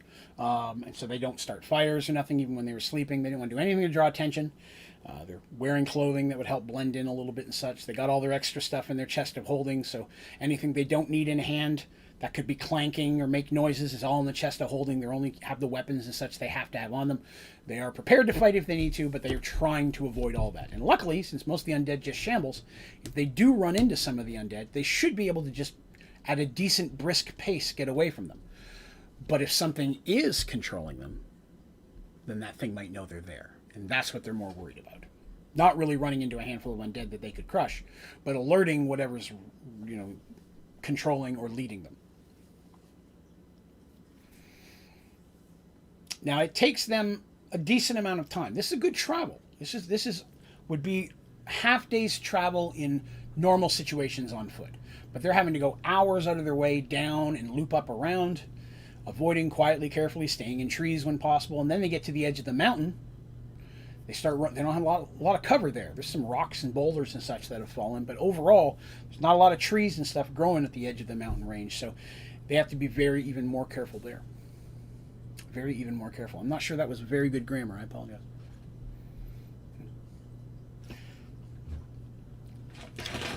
Eventually, though, Danny returns and says, I can see the keep. And you guys aren't going to like it. Darsh's like, what is it? What did you see? She goes, there's lights in there. Like, there's glowy lights in there. Like, I don't know what's glowing, but it's glowy. And it's like a green glow and a blue glow. There's glows. And they glow in different areas. And they throb and they glow. Like, we get it. It glows. No torches? She goes, doesn't look like torches. It just looks like a glow. They're like, okay, it's a glow. And this leads them to believe, okay, maybe we chose correctly. Doesn't mean that there's nothing at the graveyard as well.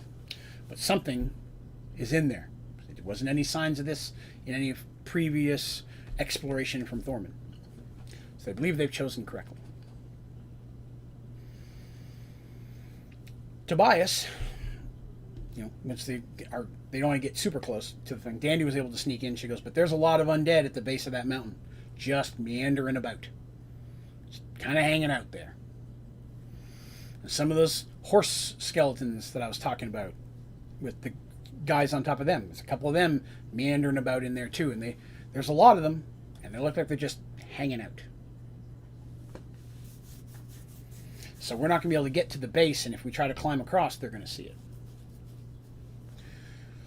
Now, the mountains are steep and not easy to climb.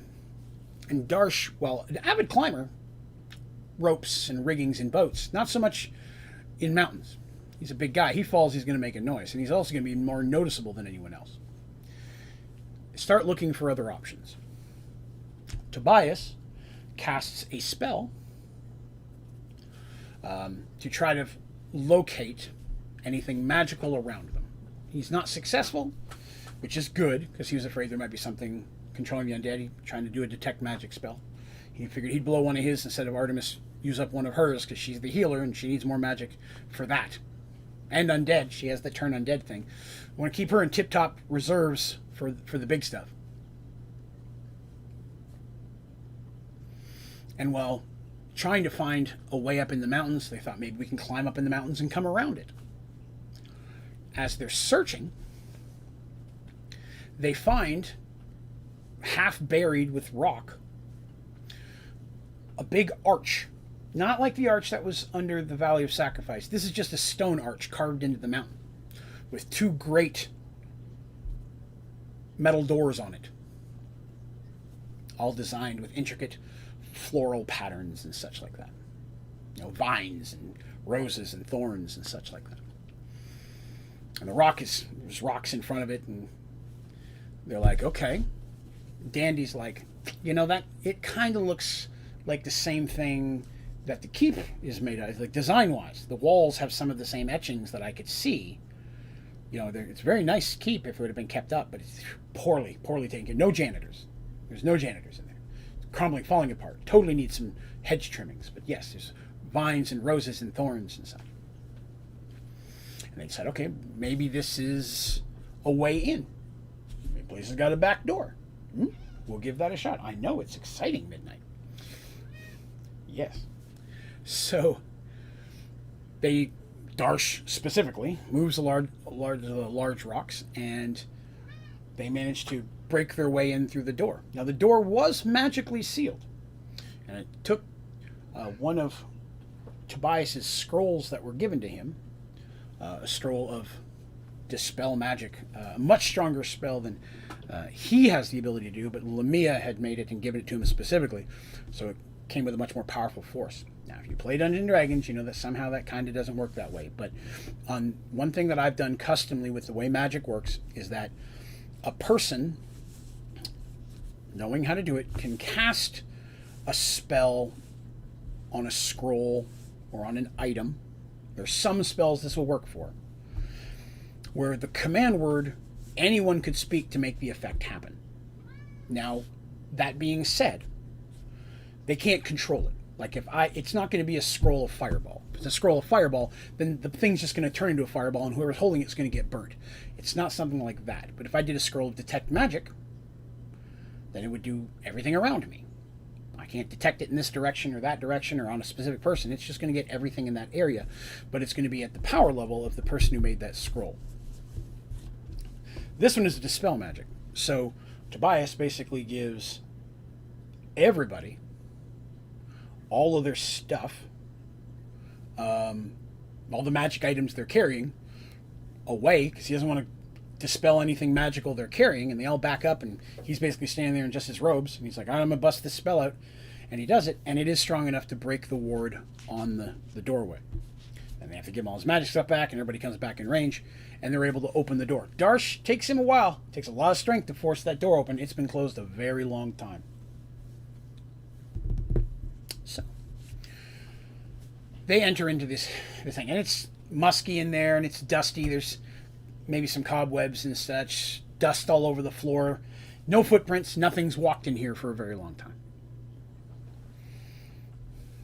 And they start making their way through. Now, as a classic Dungeons and Dragons adventure, this was a multi-roomed corridor, and as they're going down, they get to intersections, and there's chambers off of it, and there were several minor incidents. You know, they find a room with some type of underground creature that had taken up residence there. They have to fight it. Things of that nature. There was some minor Dungeons and Dragonsing, if you will. I think this is the first time that I introduced them to something called a piercer. And a piercer, I think I can't remember if I've mentioned this before. Basically, it's like I always forget if it's a stalagmite or stalactite. I always forget. It's the one on the roof. Dang it. The spikes that come down, and as you walk under it, it just falls. It's very sharp, and it'll stab you. And there's a creature basically inside of it. Uses the rock kind of like a shell, like a crab would. And it's very slow. If it doesn't kill you, then it basically crawls over and eats you. But it's very sharp and very large, and it'll fall on you, and then it will slowly work its way back up and just hang up there. And then they'll hang there for years between having to eat. This is the first time they came into a room of those. There was a group of those they had to deal with, and it was a nice surprise, because they were all looking for that roper-looking thing they fought in the other cave with the elasticy whips, because I'd made them fight one of those before. Hush. That's enough now. Hush. Please. I didn't do that. I brought it down from above this time. Keep them on their toes, is my motto. About that time. But they went through several rooms chamber, and I've got a map of that chamber here. There were 7 different rooms they had to make their way through. And again, it was a little bit of a maze. It wasn't very common, so if they went the wrong direction, they came to a dead end, had to come back. They fought their way through a couple of rooms. A couple of rooms, I think, had a puzzle in it, because I like to throw a good puzzle in every dungeon. Some of my dungeons are all puzzles. I love those ones. Not so much the characters, but I'm a big fan of those. So I like a good puzzle dungeon. So after hours of coming through here, and at some point even having to try to barricade themselves up and rest and catch a few hours nap in there as well, they come to another set of doors just like the ones they found out there. These ones are open. And as they're pulling up to the... as they're pulling up, like they're driving in a truck, as they're walking up to this doorway, they see that now there is some footprints in the ground. And they're not steady and looking at them, human-sized footprints. Average size, human, dwarf, something like that. Not Minotaur size, not big old boots, but regular size. And as they make their way up, they're being more cautious now. And Dandy sneaks up and gets a look. And sure enough, it looks like they're inside the keep. She sees the architecture and the rooms they're in, and again, there's the keep, the way it's designed. There are rooms that would have been barracks, and there are rooms where there would have been even stables. On the front of the keep, down the mountain, used to be almost like a big stone man-made ramp that kind of came down and curved out, and that's how you would get up into it. So it was very, very well defended, because anybody who wanted to get up to this high keep had to come up this curved I mean, when I say thin, I mean like a big wagon could go up it. I mean, clearly it's not, you're going to fall off the side, but an army can't come running up there. It's very well defended.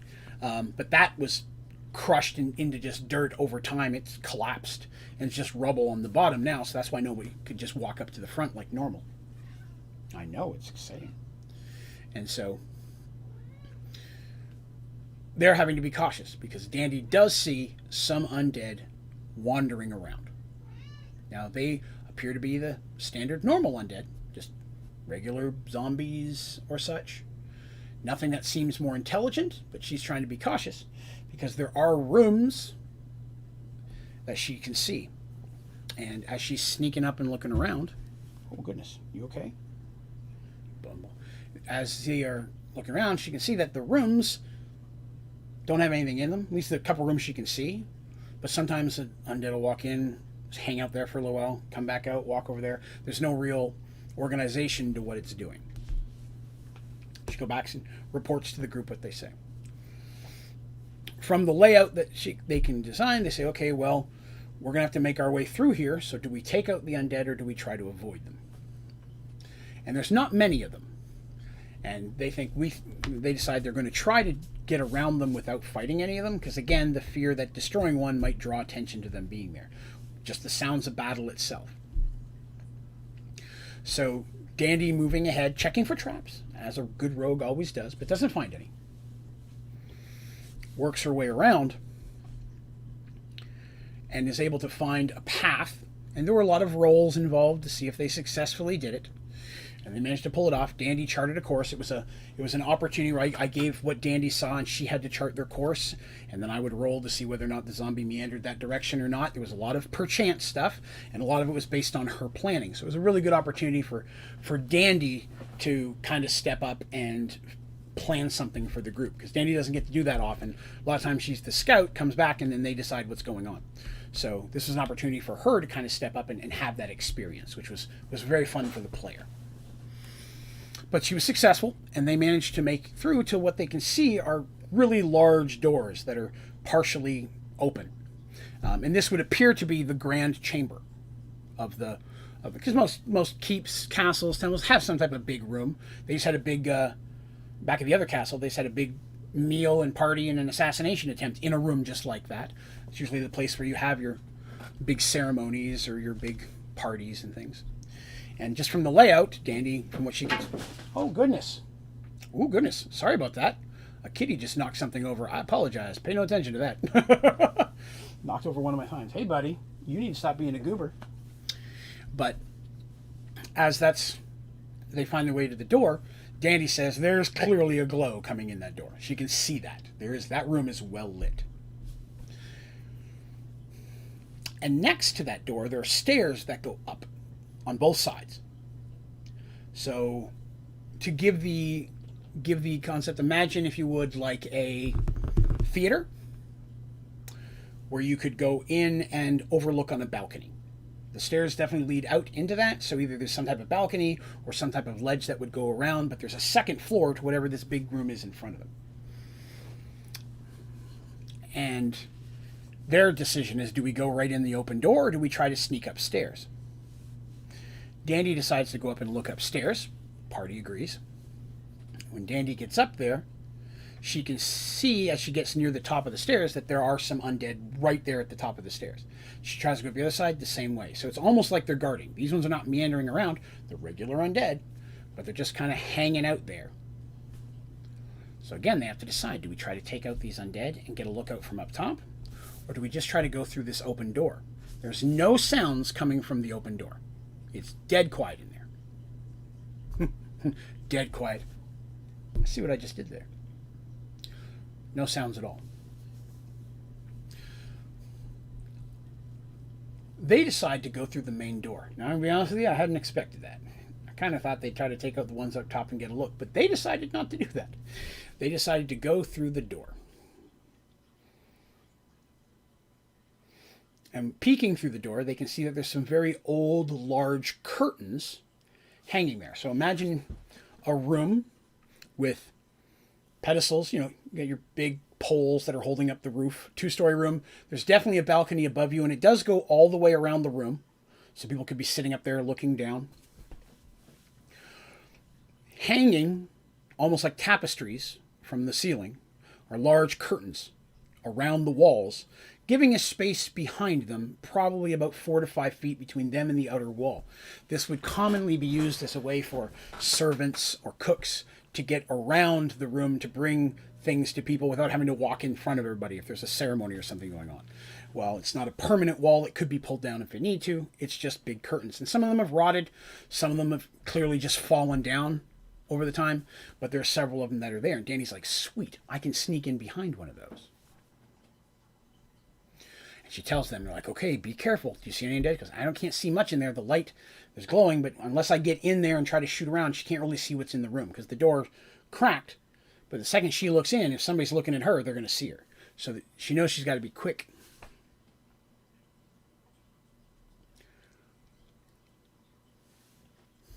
And she gets up to the door.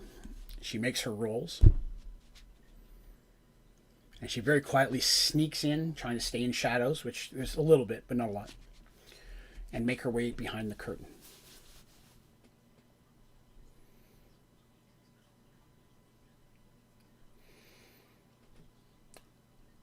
She's about to look into the room and, from behind the curtain, try to sneak a look and see what's in there, when a voice speaks.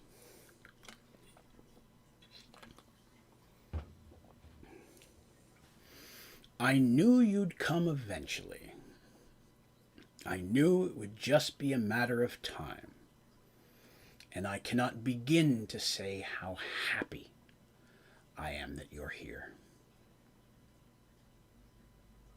Give me a second. I take another drink. It doesn't say that. That's what I said.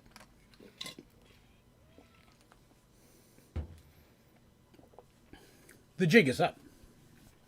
The rest of the party hears this. Clearly whatever's in there knows they're here. And Dandy's in there by themselves. For fear that the door is going to close, because who knows what's in there, she's stuck in there, they quickly rush in. I mean, at this point, they don't know what they're rushing into, but they don't want Dandy stuck in this room alone. So they quickly rush in. Dandy comes around the curtain as well to meet them, but she's going much slower. If you'll remember, I told you that Kender are immune to fear. You can be afraid for a friend, concerned, if you will, but that feeling of fear they don't feel. And Dandy doesn't feel fear now either, but not for herself. But Dandy recognizes the voice. And she's now has fear of what has happened. Not the fear for her life again, like something's going to eat me, but the fear for how did this happen. She comes around the curtain, joining up with the rest of the companions. Down across this large room, stone and wooden tables and chairs mostly have collapsed at this point. There's a few of them there. Clearly this was a big banquet hall at some point. On the end is a large, would be throne. Probably someone of rank would sit there. And sitting there is a figure. Dressed in armor. Pretty good armor. Good quality armor. Not old armor. Relatively new.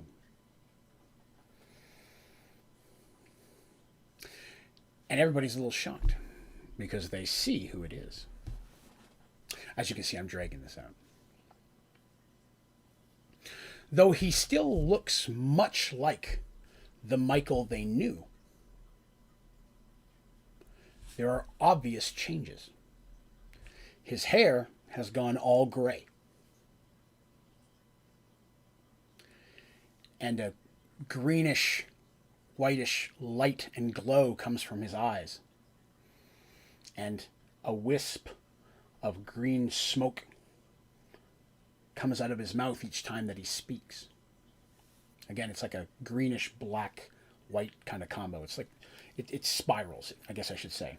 Imagine if you saw a fog that had the swirls of green, black, and white in it. That's what it is. His eyes Can't even see them. They're just basically glowing at this point with the same kind of stuff slowly seeping out of from around his eyes, the same smoke. And it's the Michael that Dandy saved long ago. But the most startling thing that they notice is the oval-shaped gem stuck on his forehead, glowing with the same swirling colors. Not only did they find their old friend Michael, they found the death gem. One of the Rasanya gems that they've been looking for.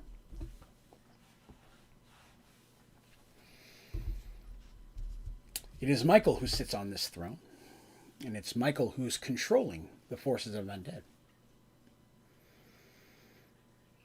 But when he looks at them, he's not looking at them, he's looking at one. He's looking at Dandy. And he smiles. Pure, genuine delight. We knew we'd find you eventually. That's what we were promised. That if we became one, we could bring you back. And we could be with you forever. And I've been searching. Slowly, steadily searching. I knew you had to be out there somewhere. We were promised that if we became one, we could bring you back. And we would be together forever. Michael stands. And you can see he's well armed. Got his sword and such on him. The armor he's wearing, the same type of armor that he wore before, although twisted now. Definitely shaped slightly different, but with the same greenish glow coming from his entire body underneath the armor. That's enough. Hush. Hush. Go. And now we have the ability to cure you.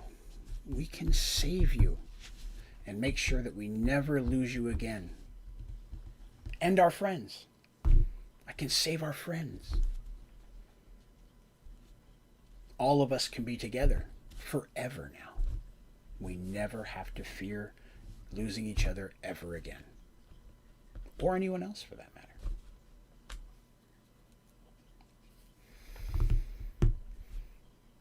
One of the very first important things that they were told by the demigod when he was sent out to find these stones is that they should never ever merge with the stones. Because if they do, the stones they have a life of their own.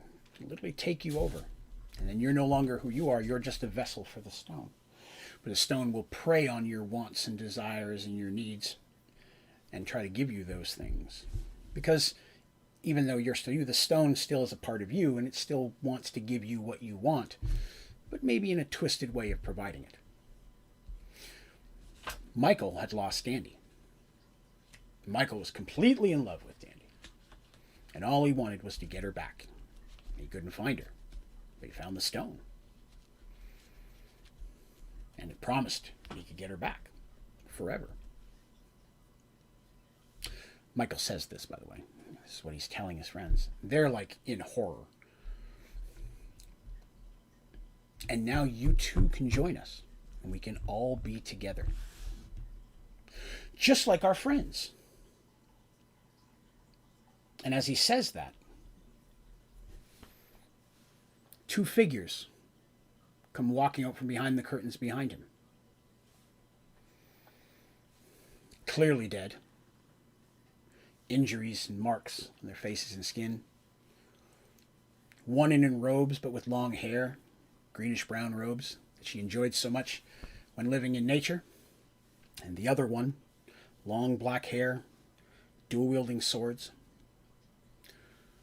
The undead forms of Willow and Shadow come up to stand beside him. See, my love, I was able to save them too. And we've been waiting for you. We knew you had to be out there somewhere. And now we can all be together again. And he just smiles and nods as Shadow draws his weapons and starts to move forward. Willow doing the same.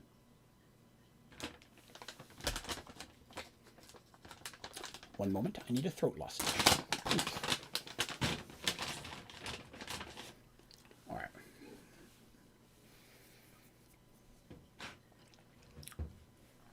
So this was not a good time for them. They're now in a situation where they're having to fight the raised bodies of two of their best friends, who up until this point, they hoped were alive out there somewhere. If you remember, Zoltan said he couldn't find them. So everyone that he couldn't find, he believed were out there alive somewhere. And they found Zarin, who turned out to be a bit of a prick. And they had to kill him, who'd also merged with the gem. But he had a much more intelligent. Zarin was very intelligent. And as such, the gem didn't take over him. He was able to come to a happy medium there. Michael, not so much. Not that he was dumb by any means, but he just didn't have the mind Zarin did.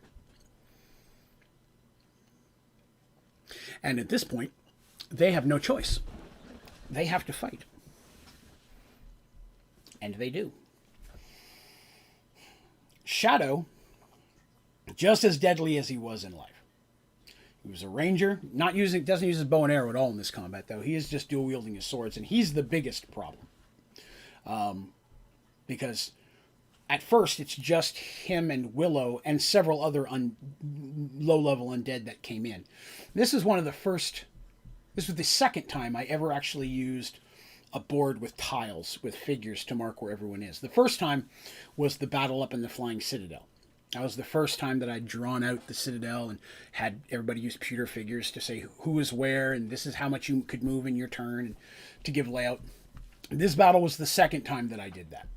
And because it was important. Again, there were busted tables, there were the pillars you could hide behind, the curtains were in certain areas, so there were things in the room that people like Dandy, who's sneaky, or Tobias casting a fire on a curtain. He didn't do that, but I'm naming that as an example. Having that ability to know who's coming from where. Undead are coming from this. Some undead literally just fell off the balcony and then slowly stood back up and kept coming. There wasn't a ton of undead, but all the ones that were out there wandering around slowly were coming in waves. So while Darsh and Mercy, specifically, were trying to fight the Shadow and Willow, and then soon after that, Michael as well, Artemis and Dandy were doing their best to close the door and bar it, because they were trying to keep as many undead out. They knew the undead could probably come from upstairs, and there wasn't much they could do about that, but they were doing their best to close the door. And they couldn't get it closed, so they ended up pushing over wooden chairs and stuff they could to try to block it a little bit. Because Artemis was trying to use her turn undead on their old friends, but it had no effect because Michael's power with the gem was complete. Her power was nothing compared to that of the gem. And it didn't work on Michael because Michael's not dead. Michael's still 100% alive. But merged with the gem. And again, if you'll remember, if you merge the gem to an item, the only way to get it out of the item is to break it. If you merge it to a person, the only way to get out of a person is when they die. So this is a very, very rough spot for them to be in. Because Michael's not dead. He's done some pretty crappy stuff here. But they really don't want to kill him. They definitely have to take out Willow and Shadow. They want to give them their rest. But Michael, they don't know what they're going to do. Because the only way to get that gem out is to kill him. They don't want to do that. Because he's still Michael. Danny still loves him.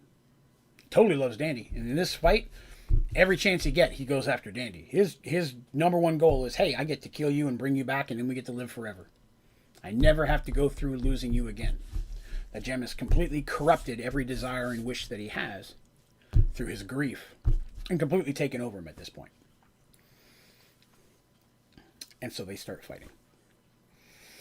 And some of the smaller zombies that are coming through, Artemis is able to turn them. Dandy can take some of them out. They're pretty easy. Shadow and Willow have got a lot more focus. Those are his friends. He's got a lot more invested in them. A lot more power has been put into them. And Willow actually isn't that big of a threat. I mean, she was a druid, but she's got no magic left. She doesn't have the mind left for that. So she can't cast any spells.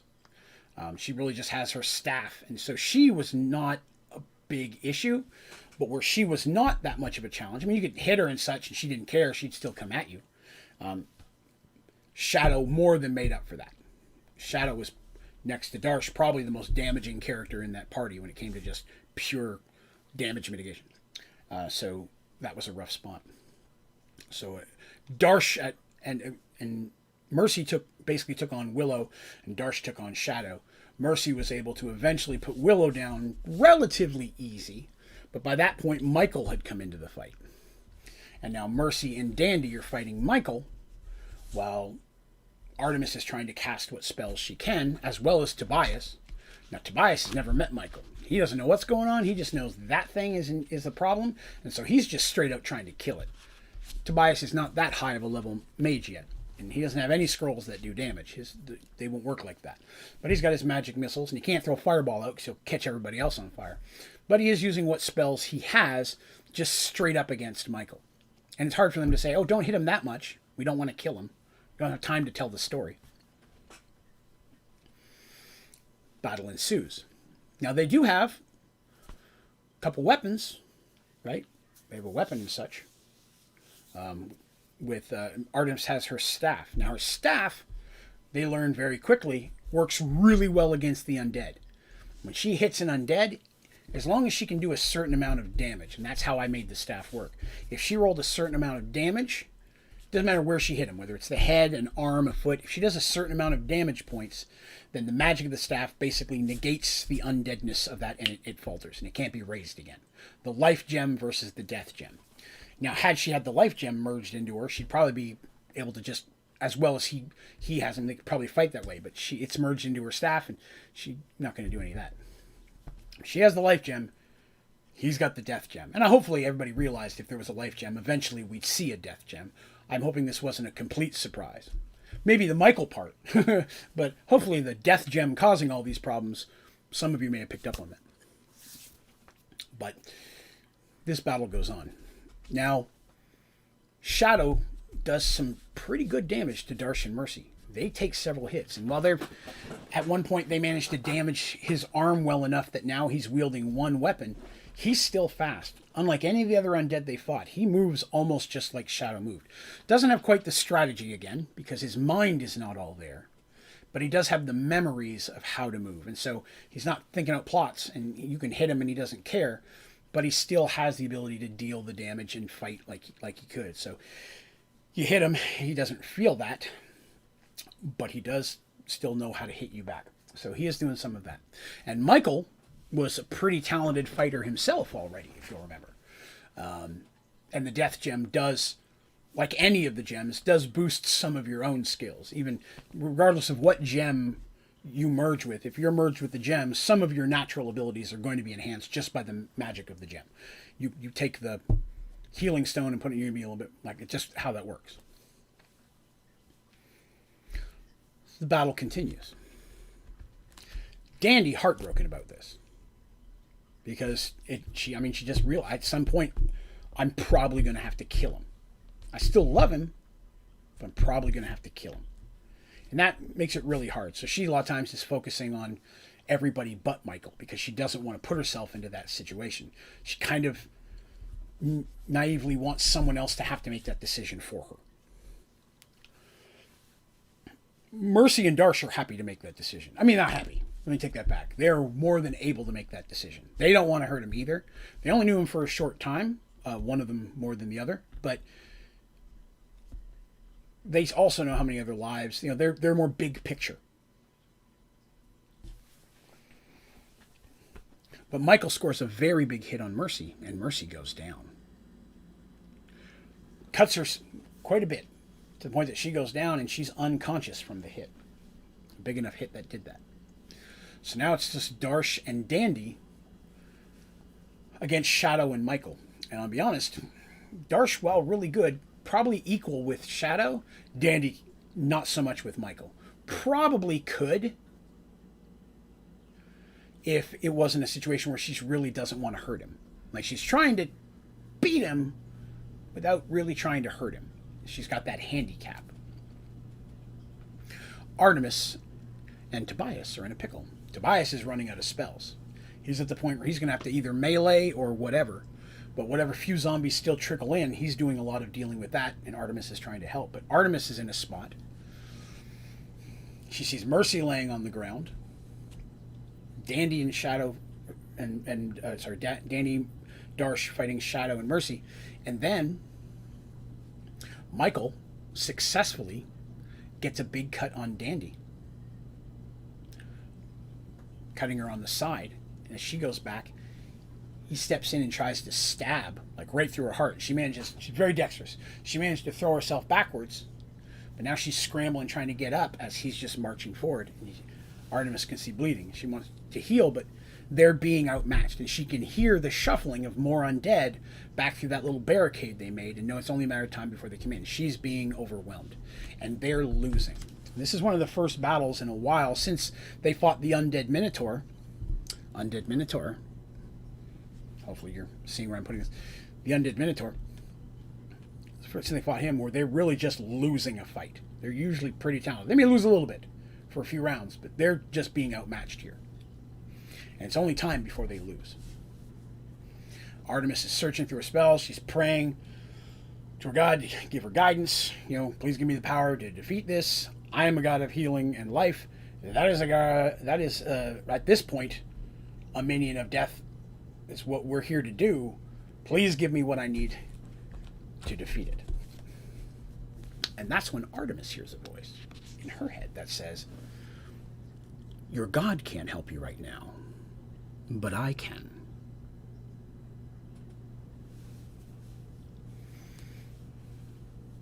Only Artemis can hear Draven's voice. Puts her hand on her chest and she feels the gem. Underneath the robe there. That's right. He goes, I knew you'd need me eventually. And luckily, I'm here. You and your friends are losing, and you're all going to die. And when you die, he's going to raise you, and you're going to be undead creatures for eternity, and you're going to help march across this land as a sea of death overtakes the living.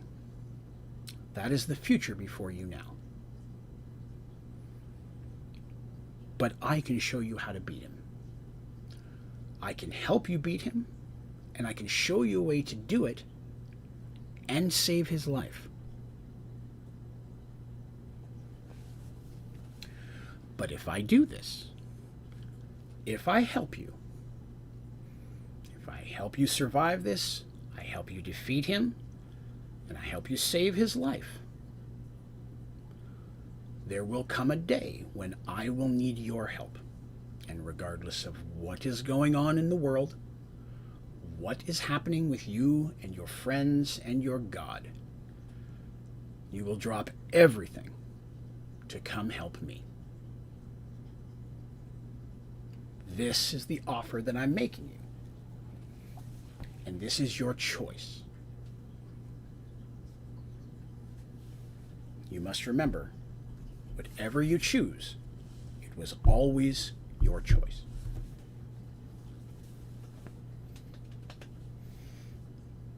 Artemis, caught between a rock and a hard place, genuinely feels, I don't know what could be worse. If I'm dead and I'm undead and I'm killing innocent people, which is the worst thing she could feasibly think of, being undead. Being healing, life, death, that's the worst thing she could think of. Anything has to be better than that option.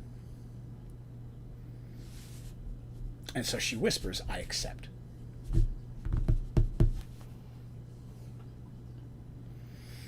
There's a sound almost instantly upon her completing I accept.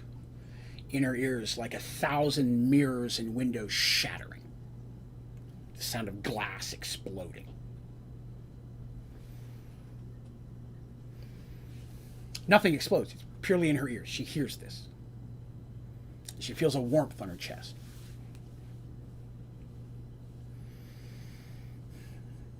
And now his voice is stronger in her head. He says, in your hand you hold a weapon charged with the staff of life. With the gem of life, I'm sorry. And in your pocket, you hold another gem. Now, if you remember, they've got several gems at this point.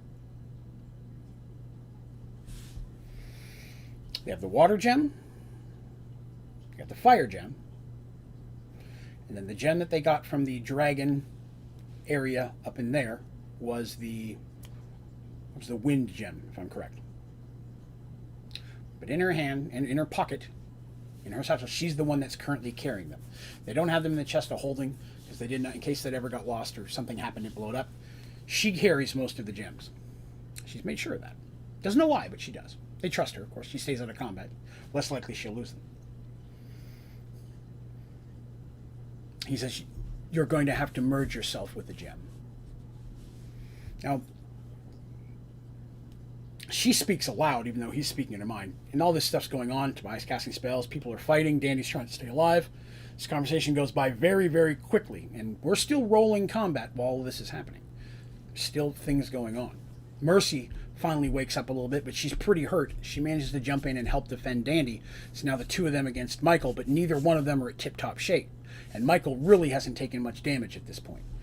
Darsh has really put a relatively good beating on Shadow. Had Shadow been alive, he'd probably be down by this point, but he's not. So Shadow just keeps coming. And Darsh has taken a few hits, pretty good hits himself. Draven says, I am with you right now. And your soul cannot be corrupted by the gem. Even without me. You have the strength to control the gem. But with me here, I can help you focus the gem. And when you're done, I can help you remove the gem.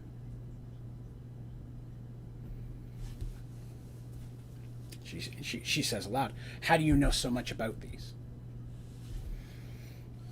How do you know this will work? And he said, someone very powerful told me this would happen and told me everything that I would need to know. They did not know whether or not you'd accept, but they told me what I would need to do if you did. I trust this person implicitly, and because I need you alive, and you know that, I need you to trust me that I'm not going to let you get killed. I need you to choose to help me, so I can't let you get controlled. It only benefits me to make sure this is successful. Weighing the pros and cons, she's like, okay, how do I do it? He goes, just press it against your flesh, and you'll know. And she does. She reaches out, and the gem that she pulls out is the fire gem. It's the one that she grabs. You can't tell the difference when you're touching them. I guess maybe warmth or whatever, but that's the first one she grabs, and she has it. And not knowing what to do with it, she just presses it on the back of her hand. And as soon as she does, she feels that the gem, literally like the impulse to just accept it. And her first instinct is not to do that. But then she calms down and she just lets it go. And she feels it. In her, it's for everyone else, it would look like it just kind of sinks into her skin a little bit. But to her, when she's looking at it, she feels it literally going in and completely going in, just filling her.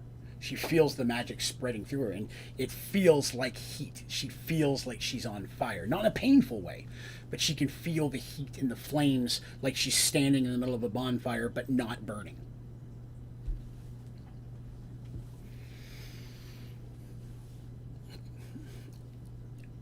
And she just charges in. Now, we all know Artemis is not the combat type, but in this situation she is. And she goes in and goes immediately after Shadow. Darsh is surprised. She goes flying by him and he tries to grab her. He didn't know she was coming. She shoots by, and as she gets to him and he's swinging his sword at her, she just reaches out with her hand hard against his chest, and as he does, he just bursts into flame and goes flying backwards. Hits the curtain behind that he was originally behind him, and it starts to burn. It falls down on him, and it becomes a flaming fire of curtain. It was actually pretty cool to have that happen. But he's just rolling around inside this flaming ball of curtain, and everybody, even Michael, stops for a moment, and he looks at her, and he just gets this really angry, pissed off look on his face, because that gem in him knows what she's done. And now he turns focus, because now there's someone who could potentially stop him from getting everything he's wanted. Getting that little girl with him forever. And his friends. Perk. But her specifically. Everything he was promised is in front of him. And now this blue-robed elf could take it all away. And so they start to fight. Now, he comes in with his sword, of course, and she has her staff, and when she hits the sword, the sword itself sparks, like not like electric sparks, but like fire sparks, flames. Because again, he's a force of death, and her staff has the magic on it of the gem of life, and that literally is any magical essence coming out of him into that sword. That's one gem versus two. And his sword literally goes flying out of his hand, and it just crackles in pieces and falls on the ground. It shatters like glass. But he's not deterred, because he's still got way amount of magical power and strength inside of him from the death gem. And he rushes forward and grabs her by the throat. Now, at this point,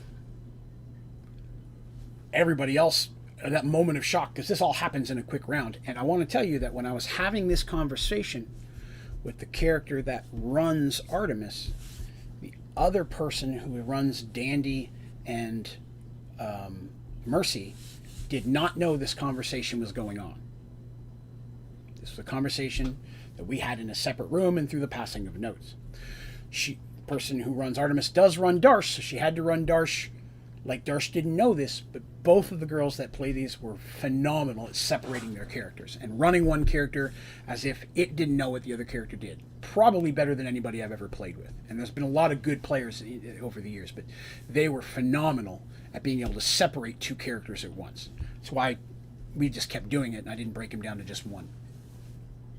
But everyone else reacts over their shock. It was like basically one round, we're all like, what the hell's going on? And then they all rush in to try to help, because now he's got his hands around Artemis. Now, Artemis isn't that tall, but Michael's short. If you'll remember, he wasn't much taller. He's short for a little dude when they first found him. And he's got his hands around her neck. And she, holding her staff, puts... Oh, hang on a second, got a comment here, and Neon says, really enjoy having to play with out-of-player knowledge, because when anybody in my group sees me lying, they immediately know something bad is happening. Understandable. Yeah, it's... there's a lot of times that I will have a scroll or a letter written that I'll give them before the battle starts, or before the story even starts. And I'll say, just hang on to this. And they're like, okay. And we'll be halfway through the night, and I'm like, okay, open that up. And it'll be specifically pertaining to the situation they're in, but the situation they're in only exists because of actions they took. And it's like, how did you know this was going to happen? And you can't do that unless you know your players and how they're going to react in a lot of situations.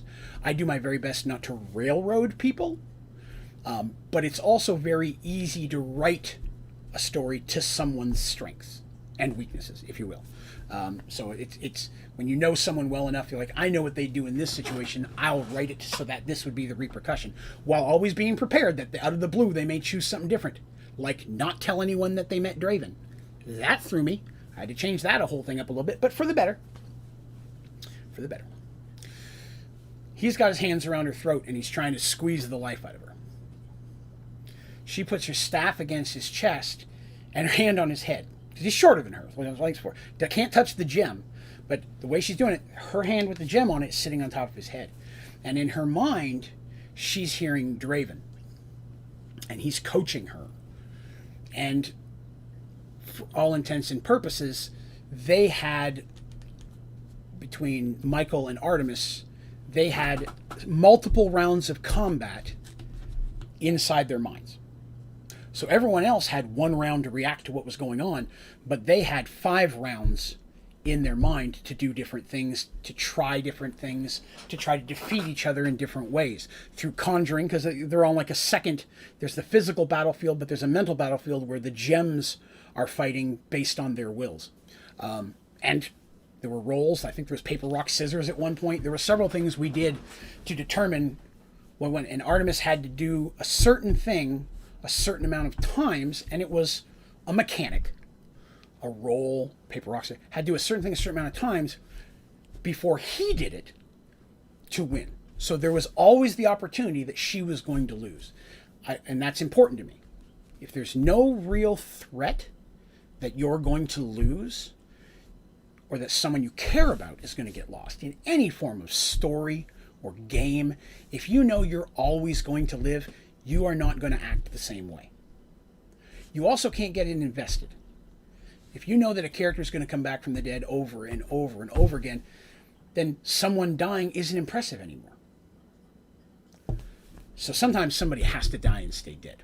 And that opportunity should always exist in almost any situation in Dungeons and Dragons. That doesn't mean the odds can't be stacked in the character's order or in your favor. Sometimes it's the other direction. But there's always got to be that opportunity. And in this situation, Artemis was successful. And through this whole thing, as she's doing this strength of wills, the gems, both of them, the ones that's merged on her and the merged on him, basically come off. They're literally just like explode off of them kind of thing. And both Michael and Artemis go flying back. And Darsh and Mercy and Dandy and Tobias are all literally trying to pry their hands off of each other. And they can't. They don't even have the strength to pull little Artemis's hands off his head or Michael's hands. Darsh can't pull those fingers, the force of strength of the two wills fighting at that time. And they have no idea. I mean, Darsh is like, I could pick up both of these guys with one hand, and I can't make either of them move right now. There might as well be a stone statue of obsidian, using Minecraft, that I can't crack. But while that's going on, finally the gems explode in like, this fire and smoke and all of the illusional magic stuff, the colors, because each gem kind of has their thing. The death gem has that green, white, black swirl thing. So there's the thing of that. The flame shoots off her gem. The health gem, healing gem, also did not come off her staff. Let me go back there. It did not come off the staff. But her having 2 gems is what gave her the better odds to win. Life versus death, and then basically trying to burn away the undeath that's inside. And they go flying backwards, and that means everybody else goes flying backwards when this happens, because they're all trying to pull them apart and yank hands off, and Artemis looks like she's about to suffocate because he is squeezing her neck, and his eyes are starting to bulge because it looks like she's pressing down on his head. It's just, that's still happening. But for them, in like slow-mo, in their mind, all this other stuff's happening. So they all go flying backwards from the explosion. And the whole room goes dark, because it's nighttime. And all the glow, the greenish glow that was lighting up the castle, everything fades. And it just becomes darkness. Now, everybody here has some form of improvision, or Mercy's got her magical crown on, or tiara thing that lets her see at night. Except Tobias, who doesn't know what the hell just happened. He quickly casts a light spell. The room lights up a little bit. And everyone rushes over, armed, because they don't know what's going to happen next. And both Artemis and Michael are, when I say explosion, they didn't go flying back real far. They almost just fell backwards, but everybody else went flying. They're laying on the ground, their feet just a couple of feet apart. And Michael looks like his old self. And Artemis looks the same as well. Her gem's gone, but in her hair, there's one streak that's just gone pure white. If we were to give an example, if you saw one of the first, the original X-Men movies, when Rogue gets her white streak, it's very much like that. I was really cool when Rogue got that too, because I'm like, man, I wish I'd have made Artemis look like that, because the same thing had happened to her before the movie came out. I was like, that's awesome. But yes, she gets that one streak of white just off of her temples, not in the middle, it's off to the side. And her long hair goes white, and it's white from this point on. when she finally does awaken, she doesn't sense Draven anymore. And her friends are like, what the hell happened? And she still decides not to tell them about Draven. Still decides to keep it a secret. She just plays it off as, I did the only thing I could think of. I merged with the gem. And luckily, giant finger quotations for those of you listening on the audio podcast, luckily, the gems came off. I had no idea they would. She has to lie to them. And this is, other than keeping Draven a secret, this is the first time that Artemis has openly lied to them. And Mercy and Darsh take him back. But Dandy's like, okay. Dandy's like, I don't know what just happened. And I don't know why she's lying. Because Dandy knows how to lie. And Dandy can sense a lie very easily. But she trusts Artemis and figures there's probably a good reason, and she'll probably tell us later. I just don't know why she lied. But I'm happy she didn't kill him. Because at that point, Michael wakes up too. And just begins screaming. Over and over again. Screaming. When they try to touch him, he just crawls backwards, shoving them away, and his hands on his head, then they're on his eyes, and he's just screaming until his voice goes out. It goes on for minutes. And they're like, what do we do? And Artemis walks up to him and gets down and puts her hand on him again, and he goes to move, but then like her hand glows with the spells of healing and stuff, and he starts to calm a bit. He's still screaming. It's getting quieter and quieter until finally he calms down.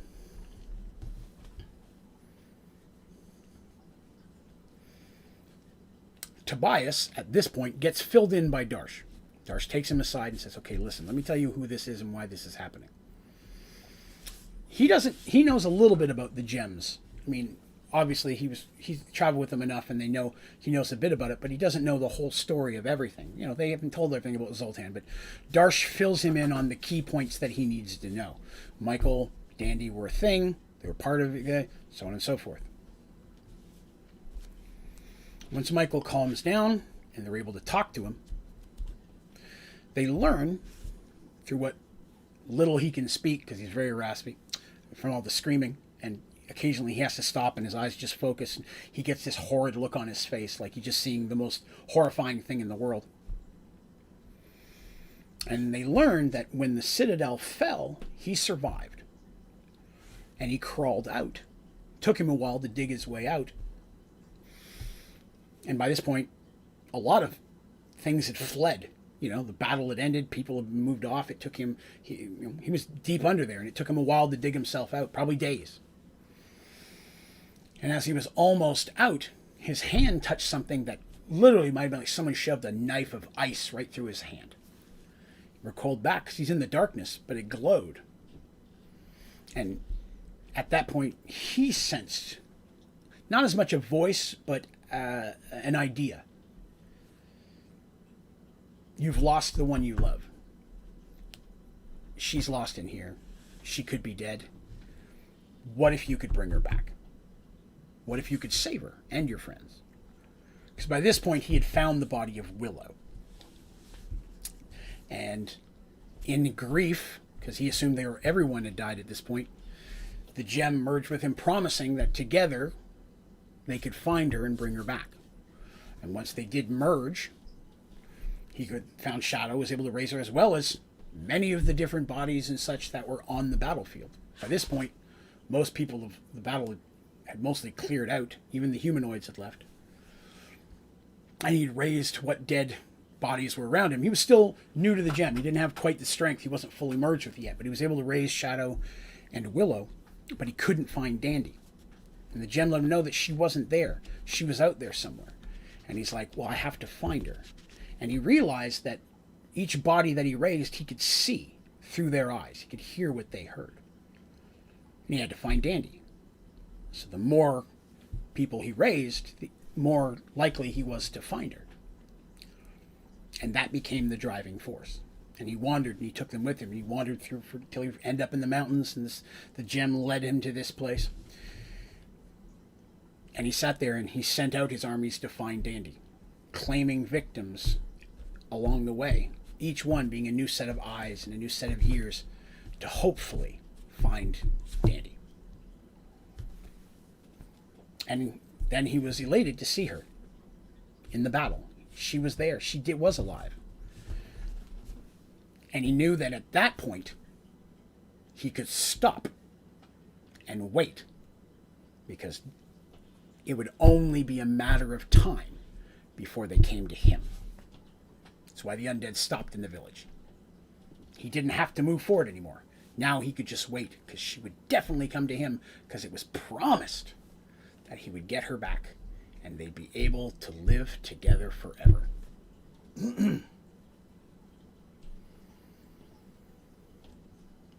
While this story is being told, Darsh and Tobias, they go out and look outside. They look at the battlements. They look down at the ground. And even as the sun's coming up at this point, they can just see the bodies littered on the ground. All the dead have dropped. Every one of the undead that he had controlled is now just a body on the ground. So they can take comfort in knowing that at least no more lives will be taken.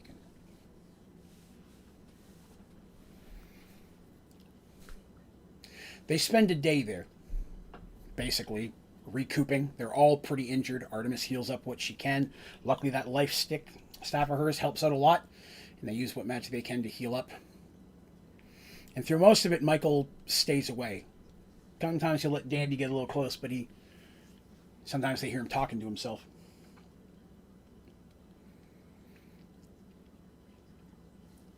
And when it comes time to go, because they're like, hey, we have to go back and tell them it's over.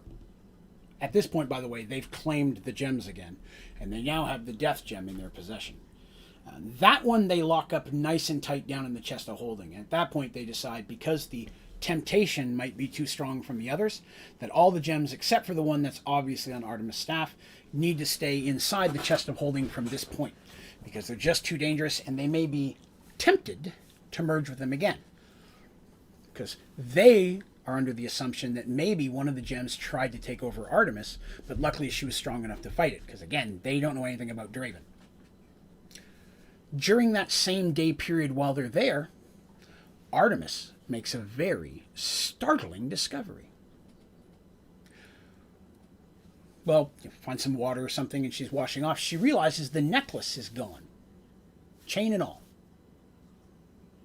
She thought maybe it broke and fell down into her robes. And when she pulls her robes to look, there is the equivalent of a tattoo of a blood drop.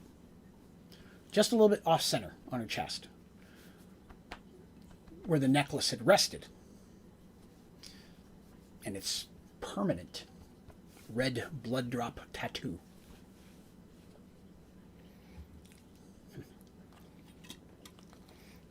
As they prepare to leave the next day, they're in a quandary. What do we do with Michael? I mean, technically, he's responsible for a lot of people being dead. At the same time, it wasn't really him. I mean, his body was literally being controlled. Because at one point, Michael could say, he even states that at one point I didn't want to do this anymore. But I didn't have a choice anymore. At times that while I was inside the eyes of zombies and watching people do stuff, there were times like I felt that way even in my own body. I was seeing myself move like I was looking through someone else's eyes. And things were being done that even I didn't know I was doing. Not that he's saying it's not his fault, but he's just describing what the sensation was like, to be fully merged with the gem. And so they have to decide, do we take him back? What do we do? Do we just show up with him and make a lie like we found the source and we destroyed it? Tobias, while not super happy about the situation, says that he will go with whatever they say. He trusts them, and if they want to turn this guy in, cool. If not, whatever. And Dandy said, I don't want to turn him in. I don't want to lose him again. I feel like it's partially my fault because he wanted me so bad that all this happened. And she feels like she's kind of blamed for it, which he immediately steps in and goes, it was purely me, not your fault. It doesn't completely take away the guilt from Dandy. And again, killers don't commonly feel guilt. They're like, no, we will tell them that we found some type of magical item that was causing this and that we destroyed it. And that by doing so, we have rid the land of this. The only people we will tell the truth to will be the head clerics back in Paxawal and Lamia. Because if we tell her we destroyed a magical artifact and she's the master of magic artifact, there's no way she's going to buy that without wanting a lot more details. We're going to have to tell those people the truth. Plus, we kind of feel like we owe it to them as much as they've been helping us.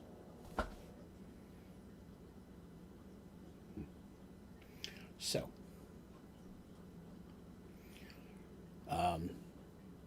yeah, so that's where we're at there.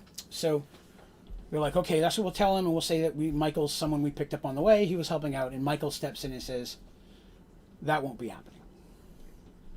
He goes, I can't come with you. And then he's like, what do you mean you can't come with us? He goes, I can't come with you. You have to understand that all of that was me. And Danny's like, no, it wasn't you. The gem took you over. It was controlling you. And even if it was you deep down, wanting it, he's like, no, you don't understand. All of it was me. Every hand that took someone's life, every blade that stabbed in, every flesh that was eaten, that was me. I was in there. I was watching it. I felt my hands do it. I saw through those eyes. I was inside every one of those corpses. And every life that was taken, I felt that happen. Because it was me making it happen. All these lives, and every one of them, I remember. I can't be around you. I can't be around anyone. I look at you and all I see is guilt. I look at our friends and all I can think of what I tried to do. Everyone that I see that is alive only reminds me of the death that I've brought. I can't be around you right now. I'm going to have to leave. Danny's very upset about it. There's some conversation, of course.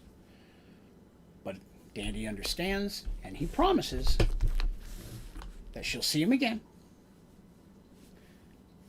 That if he can find a way to atone for what he's done, and he can cleanse himself of the horrible acts that he's done in his desires over the past year or more at this point, almost 2, that he will find her.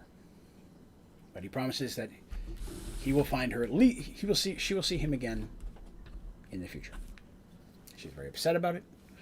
The character, the actor, or the young lady who's playing the character was crying a little bit then. But Michael then leaves and he decides to go north. Away from Thorman, away from Paxwall. He just needs to go. In the one direction they really haven't gone. Because north of where they are is way different from north of Paxwall. Again, that's way over there. So he's just going to go north, and he doesn't know where he's going to go or what he's going to do. He takes he takes a little bit of supplies. Very little. They want him to take food and water. And he's like, no, I'll just take what I've got. And he doesn't take any weapons. And he just leaves. And the companions have no choice at that point but to leave as well. And they manage to, using ropes and such, climb down. Much easier to climb down than it is to climb up. Using ropes, they're able to lower themselves down from the keep, make their way down the mountain. And then start heading back to Thorman, walking through the fields of bodies.